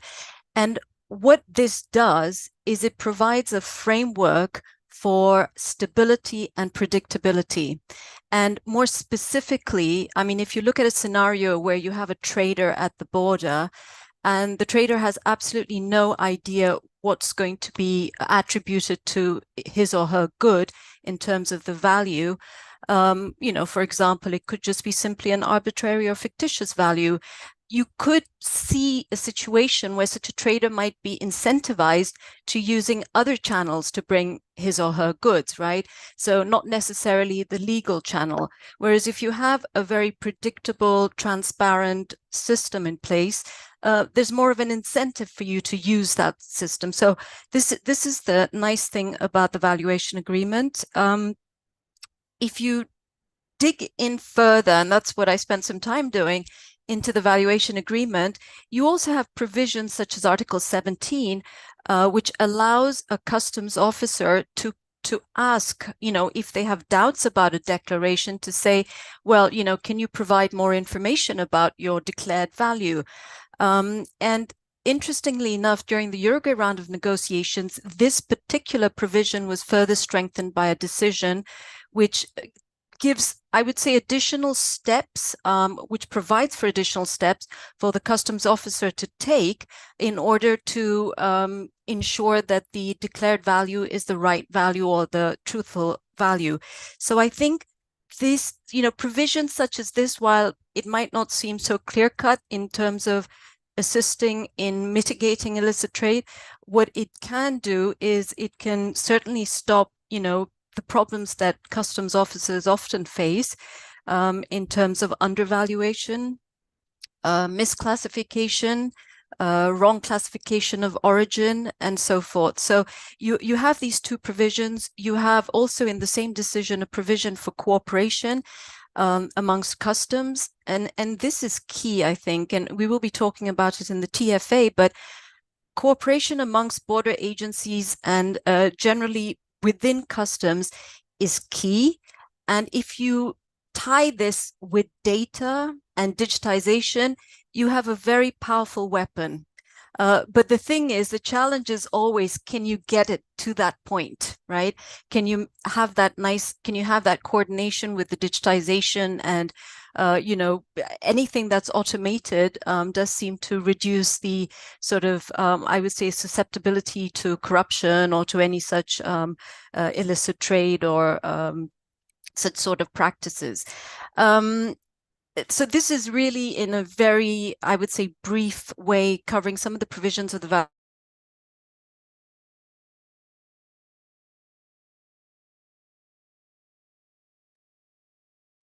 I believe we lost Suja. Okay, she may have to adjust her microphone and to reconnect. Christiane, I'll move to you in the meantime. Two of the most talked about, yes, Christiane is here, good. Two of the most talked about agreements in the symposium have been the agreements on sanitary and phytosanitary measures and the agreement on technical barriers to trade. Can you very briefly walk us through how they can offer a solution?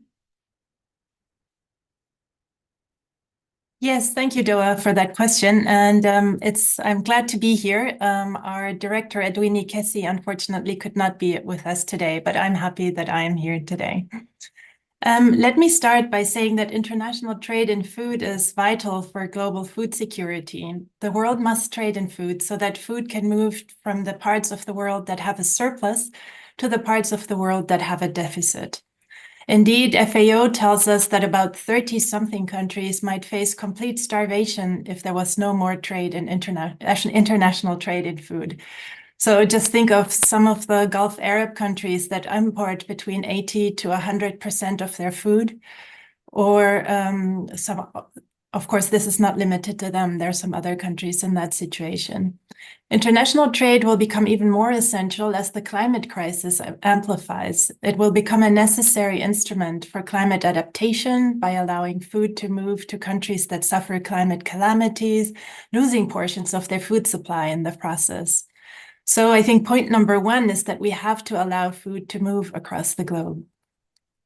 Point number two is that we must deal with the challenge of having this happen without creating opportunities for fraud. Clearly, a proper regulatory environment is needed to tackle food fraud, from food safety requirements, quality standards, the protection of intellectual property, as Tony just said, and their geographical indications, all the way to providing consumers with information and correct food labeling. And also, we need the control systems and conformity assessment procedures to check and enforce compliance with those rules. However, as we create this regulatory environment, we also have to be conscious of the fact that our regulatory target must be met in the simplest and most direct way possible. Not just so as not to unnecessarily obstruct trade and raise costs, but also, and perhaps more importantly today for this conversation, so as not to create unnecessary opportunities for fraud. Doa, study after study has shown, and we've heard today that, and yesterday, that fraudsters profit from an overly complex international trading environment. In other words, complex product standards and requirements, complex customs valuation regimes, as Suja just mentioned, or complex clearance procedures, overly burdensome controls. All of these can become an incentive and also an opportunity for infiltration by fraudsters. So anything we can do to simplify and render more transparent the regulatory environment and the enforcement procedures that surround international trade, for example, by improving traceability along supply chains, would help governments and the private sector combat fraud. Similarly, fraud thrives when there is regulatory divergence, and in particular across countries. In other words, when standards are not harmonized across countries or products. That divergence becomes an opportunity for fraudsters to game the system, so to speak. So clearly, international trade has increased the distance that food must travel from the point of production to the point of consumption. And product ingredients and inputs are now sourced from a wide range of countries. And it's harder now, relative to before, to trace the source of intentional or unintentional contamination or fraud. So international trade in food must make us all even more vigilant against fraud. The WTO, SPS, and TBT agreements help countries balance these various public policy goals. They allow countries to regulate their food supply through the setting of safety and quality requirements, regulations for product labeling, and much more. But they also ask that countries not create unnecessary obstacles to trade and base themselves on international standards whenever possible. In addition, the SPS agreement requires that food safety requirements have to be based on science and risk assessment, while providing leeway for the application of precautionary measures in situations where scientific evidence is insufficient. Point number 3, therefore, is that the WTO toolbox contains 2 agreements that can help government weed out food fraud, while ensuring that unnecessary regulatory complexity is avoided and good regulatory practices are applied. Calling upon governments to use international standards is one of the best and most effective way of not only reinforcing those standards, but also of reducing the regulatory divergence that fraudsters can thrive on. Furthermore, in calling upon governments to base their safety regulations on science and risk assessment, the SPS agreement helps governments clarify the criteria upon which food will or will not be accepted, and in some instances, making determinations of fraud more objective and verifiable. Both agreements also ask governments for transparency. It's a key principle and a pillar of the WTO system. And they insist that governments publish and notify their requirements to the international community. This is another important element in fighting fraud, making it harder for fraudsters to claim that they did not know. And finally, both agreements allow governments to enforce their policies at the border through control, inspection, and certification requirements. It's my hope that the conversation that we're having today, Doa, will allow the WTO to reflect even further on how these 2 agreements can be used to combat fraud, maybe in the context of thematic sessions, as has been suggested. Thank you very much, Christiane, and we're thrilled that you were able to make it to the symposium. So we're equally happy to have you with us. And thank you for your message that we need to be helping to simplify the regulatory environment. Suja, you fell off, and I'm wondering if I can give you the floor. You did a great job, I think, of explaining the customs valuation agreement to our viewers, especially since during the symposium, multiple speakers have said that customs officials are our first line of defense, have said, against fraud. Could I ask you to spend just 1 minute on the pre-shipment inspection agreement and tell us how that can contribute? First of all, apologies for dropping off. You know, I wonder if my computer is one of those, I would say, well, it's a very old product, so apologies for that. But Doa, just to speak a little bit about the PSI agreement, it was originally drafted in order to address the problem of price. It was, you know, these are private companies which are mandated by governments to verify the price of goods in the exporting member. So, you know, the inspection takes place in the exporting member, and essentially what they do is they try and attest to the fact that the goods actually match what is in the invoice. So obviously it's an additional element of scrutiny. But what we have seen more recently, and you know, the TFA, for example, says clearly that members should not require the use of pre-shipment inspections in relation to tariff classification and customs valuation.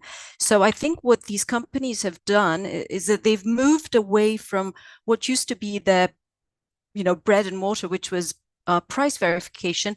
They've gone more for, you know, in what they call testing inspection and certification. So essentially what I believe they do now, they focus much more on is ensuring the quality of the product and ensuring that there are no substandard products that enter the user members market. So that's in a very succinct way, the agreement on PSI. Thank you very much, Suja. Very succinct indeed and very clear. Ambassador Nadia, I'd like to come to you right away, come back to you, given the time constraint that you're under. For our viewers, there are some very important WTO negotiations taking place this afternoon in preparation for our next ministerial conference. So Ambassador Nadia, without further ado, what are some of the institutional and regulatory approaches that Canada has taken to counter food fraud? You've heard from the WTO officials on this panel about the breadth of the WTO toolbox. What can the WTO do to address the problem? We would also... Thanks very much. And I do really apologize that I'm going to have to drop off in about 10 minutes. So apologies when you see me dropping off. I'd like to say that in Canada, you know, the way that we combat food fraud is what I call the trifecta of vigilance. So it brings together CFIA, which is the Canadian Food Inspection Agency, CBSA, the Canada Border Services Agency, and Health Canada. So, you know, for viewers who are a little bit familiar with what we're talking about, the names of the agencies kind of speak for themselves. But, you know, CFIA is really in charge of conducting inspections at different levels of the food trade. They analyze samples, as I talked about in my first answer, and they are really helping also to identify and target areas of highest risk so that we can turn our attention to those areas. And then they also play an important role, I would say an outsized role along with Health Canada, in working with industry to encourage best practices, such as supply chain controls, which we've talked about already today. And then CBSA, again, pretty self-explanatory from the name. It's obviously responsible for the enforcement of regulations, and Suja talked about the importance of customs and the importance of customs duties officers in working in sync with each other and using technology. And I would just say to her that while the customs valuation agreement might be the lesser known of all of the trade agreements, I agree with her wholeheartedly that it is frankly the most interesting and the most practical. And so I too encourage everybody to dig in energetically in looking at that agreement. And if you want a place to start, there's a podcast, Trade Talks by Chad Bone, who actually just recently had a really interesting episode on customs valuation, use of technology, just like Suja was talking about, how sometimes you know, it doesn't go as we hoped it would go, and the impact that it has on development and on developing countries' economies as well. So super interesting as a side note.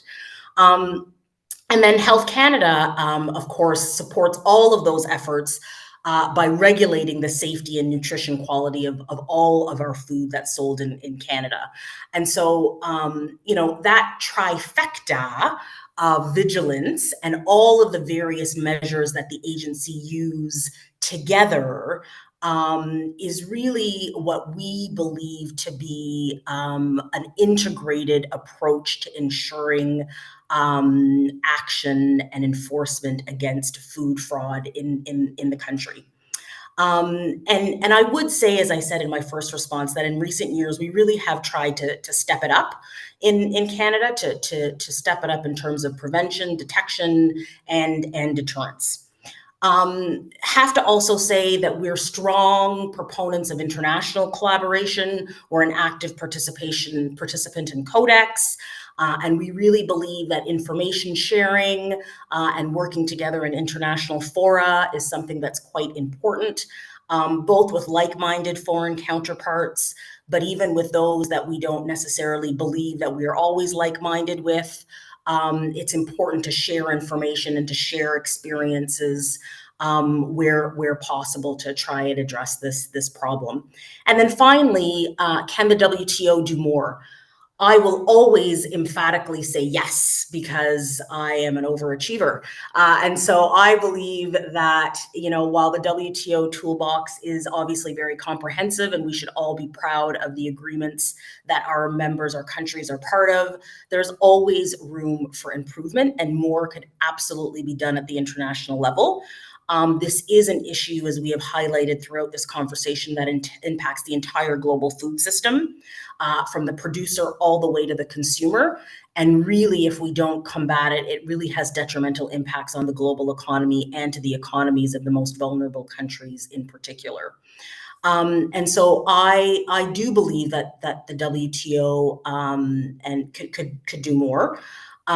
Transparency about trade volumes and analysis to detect unusual trading patterns could help uncover indicators of fraudulent activity. Traceability can allow the path of food takes to market to be tracked more efficiently. The WTO could do more to facilitate and encourage the use of relevant international standards, particularly Codex standards, as they become available. For example, when the ongoing work at the Codex Committee on Food Import and Export Inspection and Certification Systems has been completed, the WTO could do more to encourage the use of that. Because, as we know, the use of common trading standards based on relevant international standards does play a role in authenticity and food integrity. And so those are just a couple of examples. I know we're pressed for time, so I'll leave it there. But really and truly, thanks again for having me. It was a pleasure and a privilege to be part of this. Ambassador, it was a pleasure for us to have you, and I think you've set out very nicely the infrastructure that Canada has in place to deal with this problem. But thank you also for that very rich menu of things that the WTO can do and where we can go further. And I'm sure that everybody listening to this session will be taking note. So thank you very much for this. Ambassador Sofia, I'd like to quickly turn to you with the very same question. What are the institutional and regulatory approaches that Chile has taken to counter food fraud? And can the WTO do more? Well, I would like to address this question, commenting on recent progress in Chile regarding food fraud.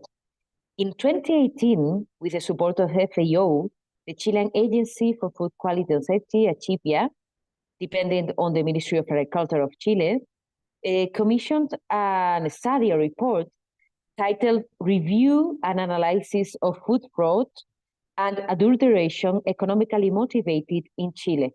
And that study, that research, that report was a very relevant milestone, because as a result, ACHIPIA, this Chilean Agency for Food Quality and Safety, presented and was awarded with various projects. For example, ACHIPIA developed very recently a project titled National Reference System for Verification and Authenticity and Determination of Origin of Food, which objective is the installation of a state-of-the-art analytical capabilities for the detection of food fraud in food susceptible to fraud and of which Chile produces and exports. Also, ACHIPIA is developing another project that is a training course on food fraud and analytical techniques, in addition to making a government-level diagnosis of capabilities and delivering a roadmap. So I think that since 2018, there have been very promising developments in Chile in terms of studies, but also in terms of specific actions, training and building capacity building for detecting and combating food fraud. And about WTO, what WTO can do in this sense, first of all, of course, congratulate the space that we are having right now, congratulate this symposium, this event. This is the type of dynamics or of activities that we need. We think that the World Trade Organization dialogue with specialized agencies is also very valuable, so that beyond the particular cases of experience sharing, we can have a big picture of the issue, as well as observe how these agencies can provide specific support to governments. So I think that, or we think that WTO can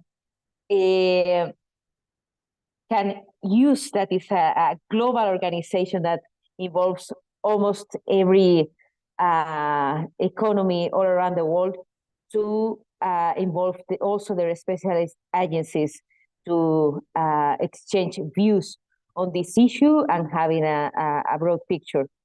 So finally, I would like to thank the Agriculture and Commodities Division for this initiative and for incorporating the debates into the spectrum of its work, which we believe is going in the right direction. Thank you very much.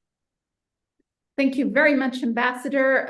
Very interesting to hear about the training and capacity building that's happening in Chile in this area. And indeed, those have been key words throughout the symposium. I'd like to turn to Tony for a very brief comment, please, given the time constraint. A very brief comment on luxury foods and beverages that have been in focus in the symposium because they are often the object of counterfeiting and IP violations, such as wines and spirits, olive oils, spices. And these are all industries that have physically come to the WTO to speak to us about this problem. What can you tell us about what the TRIPS agreement can do in this area? Very, very brief. You are muted, Tony. After all this time, still you're on mute. So yeah, it's a really exciting area, and I'll have to discipline myself because there's a lot that we can say. But really, to get to the nub of it, if we present them, think of them as luxury goods, that's part of the story, and the issues of consumer protection and unfair competition I've touched on. But the other point is that this is partly about how the TRIPS agreement can be part of building a more equitable trading system, because it is about turning raw agricultural commodities into distinctive, appealing goods that attract that higher value, higher returns, and those returns ideally should go back to the producer, so leading to a more sustainable agricultural base. So it's very important from a development point of view. And the TRIPS agreement does provide an important framework, but I have to say that, like charity, protection begins at home. And there's really no point us pontificating about the international rules without real support for domestically focused activity. And to get to the nub of it, even there's no basis for international protection without domestic protection. That is more than a legal matter. It is often a capacity building matter. It's often intertwined with the development of stronger standards. The issues we've heard, for example, on maple syrup, I've just heard about, a wonderful luxury food. And that is, it overlaps with the process of building standards. But broadly speaking, I would characterize it as building local brands. So this is partly about geographical indications. It's partly about trademarks as such, and it's partly about certification marks, collective marks. They're all part of the toolkit. And indeed, many of the examples that have been touched on, olive oil, spices, tea, honey, wines, have all three forms of protection. There's a distinctive trademark, there's a geographical indication, and there's a certification mark, for example, saying this is organic. So that spade work at the local level is extremely important, both in terms of the individual producers or producer collectives, and on the part of strengthening domestic protection. But then we can really deliver internationally, and there's plenty of scope for really valuable technical assistance, both in terms of building up that domestic base and then getting it recognized internationally. And it's one area where we have really productive collaboration with EIF, all the alphabet soup, EIF, ITC, SDGF, with our friends in WIPO. And this is one area where I think we can really have impactful technical assistance.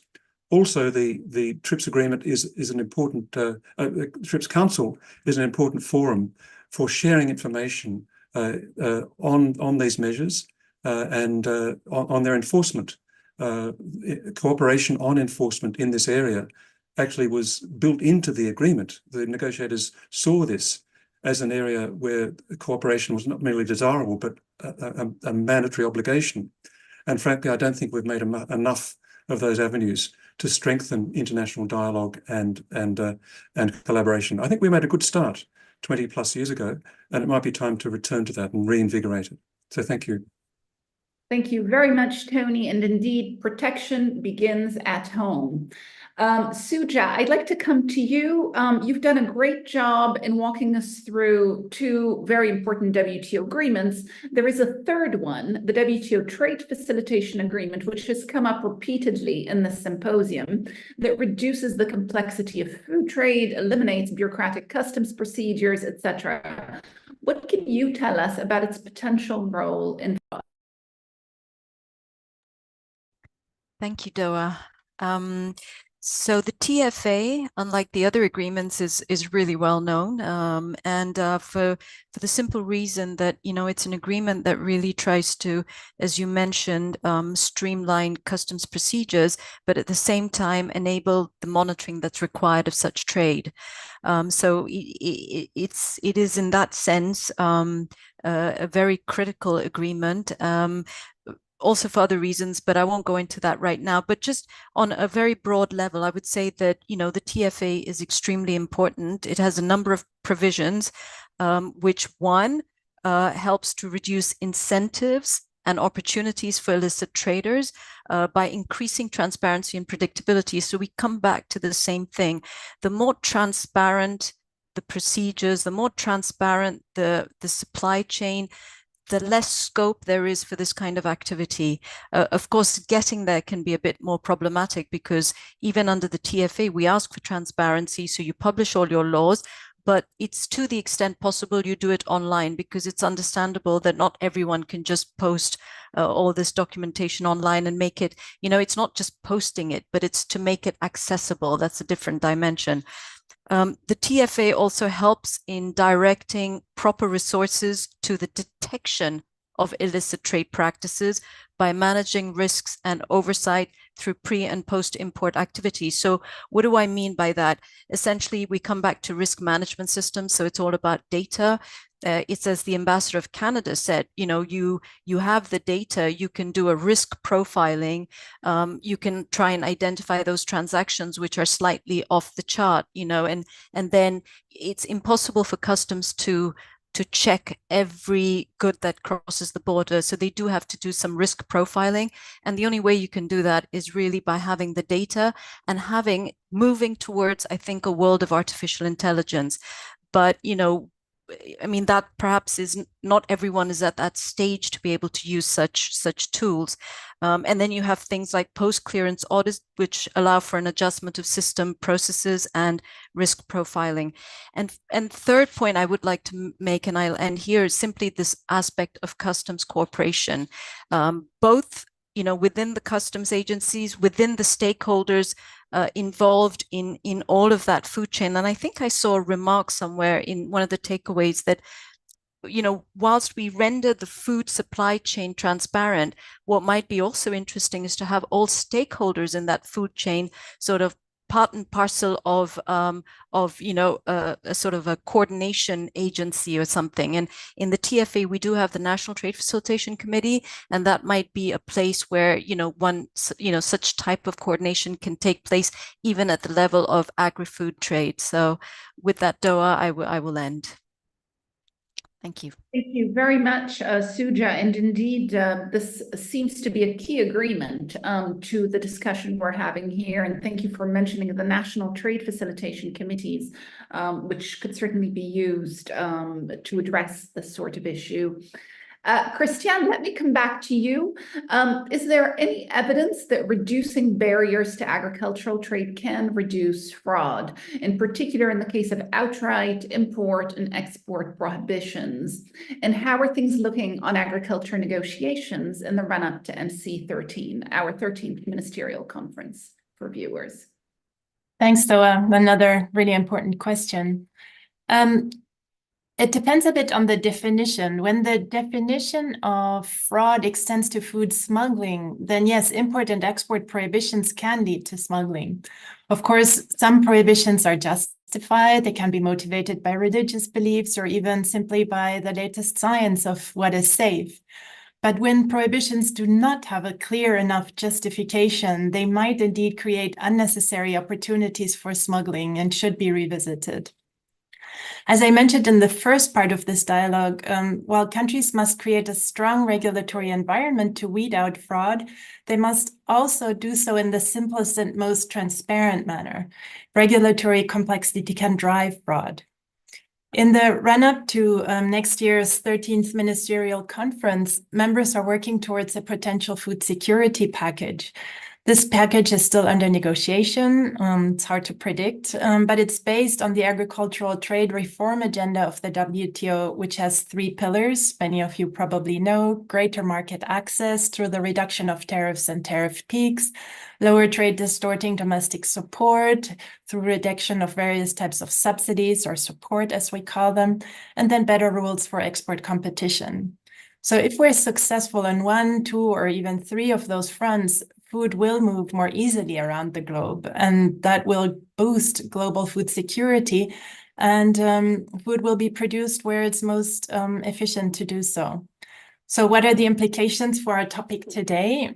Well, in a world where more food is traded globally and where we must try to move even more food around the globe to boost global food security, I think I can think of 3 implications. Number 1 is that the more we open markets for agricultural products, the more we will be boosting both the availability and the affordability of food, and that will in turn reduce the opportunities for the type of fraud, such as smuggling, that thrives on shortages and high prices. Number 2 is that the agricultural reform agenda of the WTO will reduce the complexity of trade rules. Complexity is brought about by certain types of trade barriers that sometimes can drive fraud, such as complex tariff structures or approaches to handing out food production subsidies. And the agricultural reform agenda will certainly help move the world towards simpler tariff structures, which we call tariff simplification here at the WTO, and to reduce and clarify the purpose of trade distorting subsidies. And then number 3 is, and Suja has already mentioned this, is that more trade opening and discussion in WTO committees and national committees contributes to boosting regulatory cooperation, both among agencies nationally, but also across borders. And that can strengthen the global response to fraud. More cross-border regulatory cooperation, in particular in the form of more international standards, codex standards come to mind, or cooperation on conformity assessment. Those are all important tools in the fight against food fraud. By boosting harmonization, the world would further eliminate the regulatory divergence on which fraud can sometimes thrive. So international trade and the WTO rulebooks will and can never be the only solution to food fraud, but simpler, clearer, and more transparent trade rules, and also simpler, clearer, and more transparent national food safety and quality requirements, together with greater cooperation among agencies, would indeed help us combat food fraud, especially in an era where more food will need to move across the globe. In addition, the more we are able to open markets through the WTO and to lower the price of food and increase its availability, the more we can disincentivize smuggling. And I'll stop here, Doa. Thank you.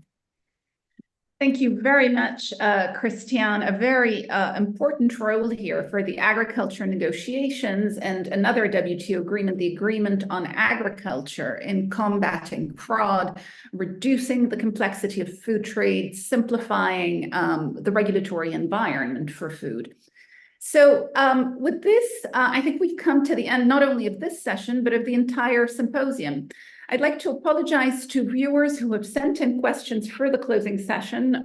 We have had to reduce the length of this closing session because of some very important negotiations that are taking place in the WTO this afternoon. But I would just like to say to everyone that this is the beginning of a WTO conversation on food fraud and illicit trade in food. So it's the first word, if you will, and not the last word. And we hope to take this work further.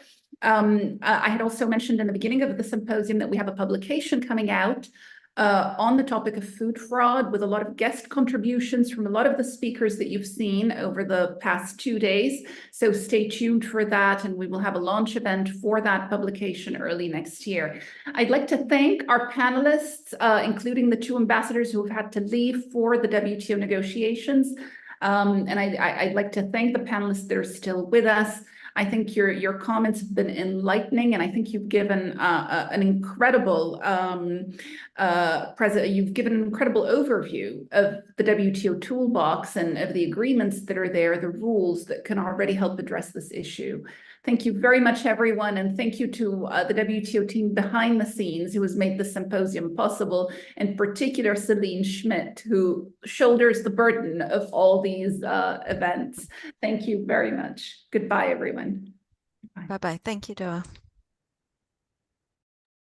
Bye-bye. Thank you.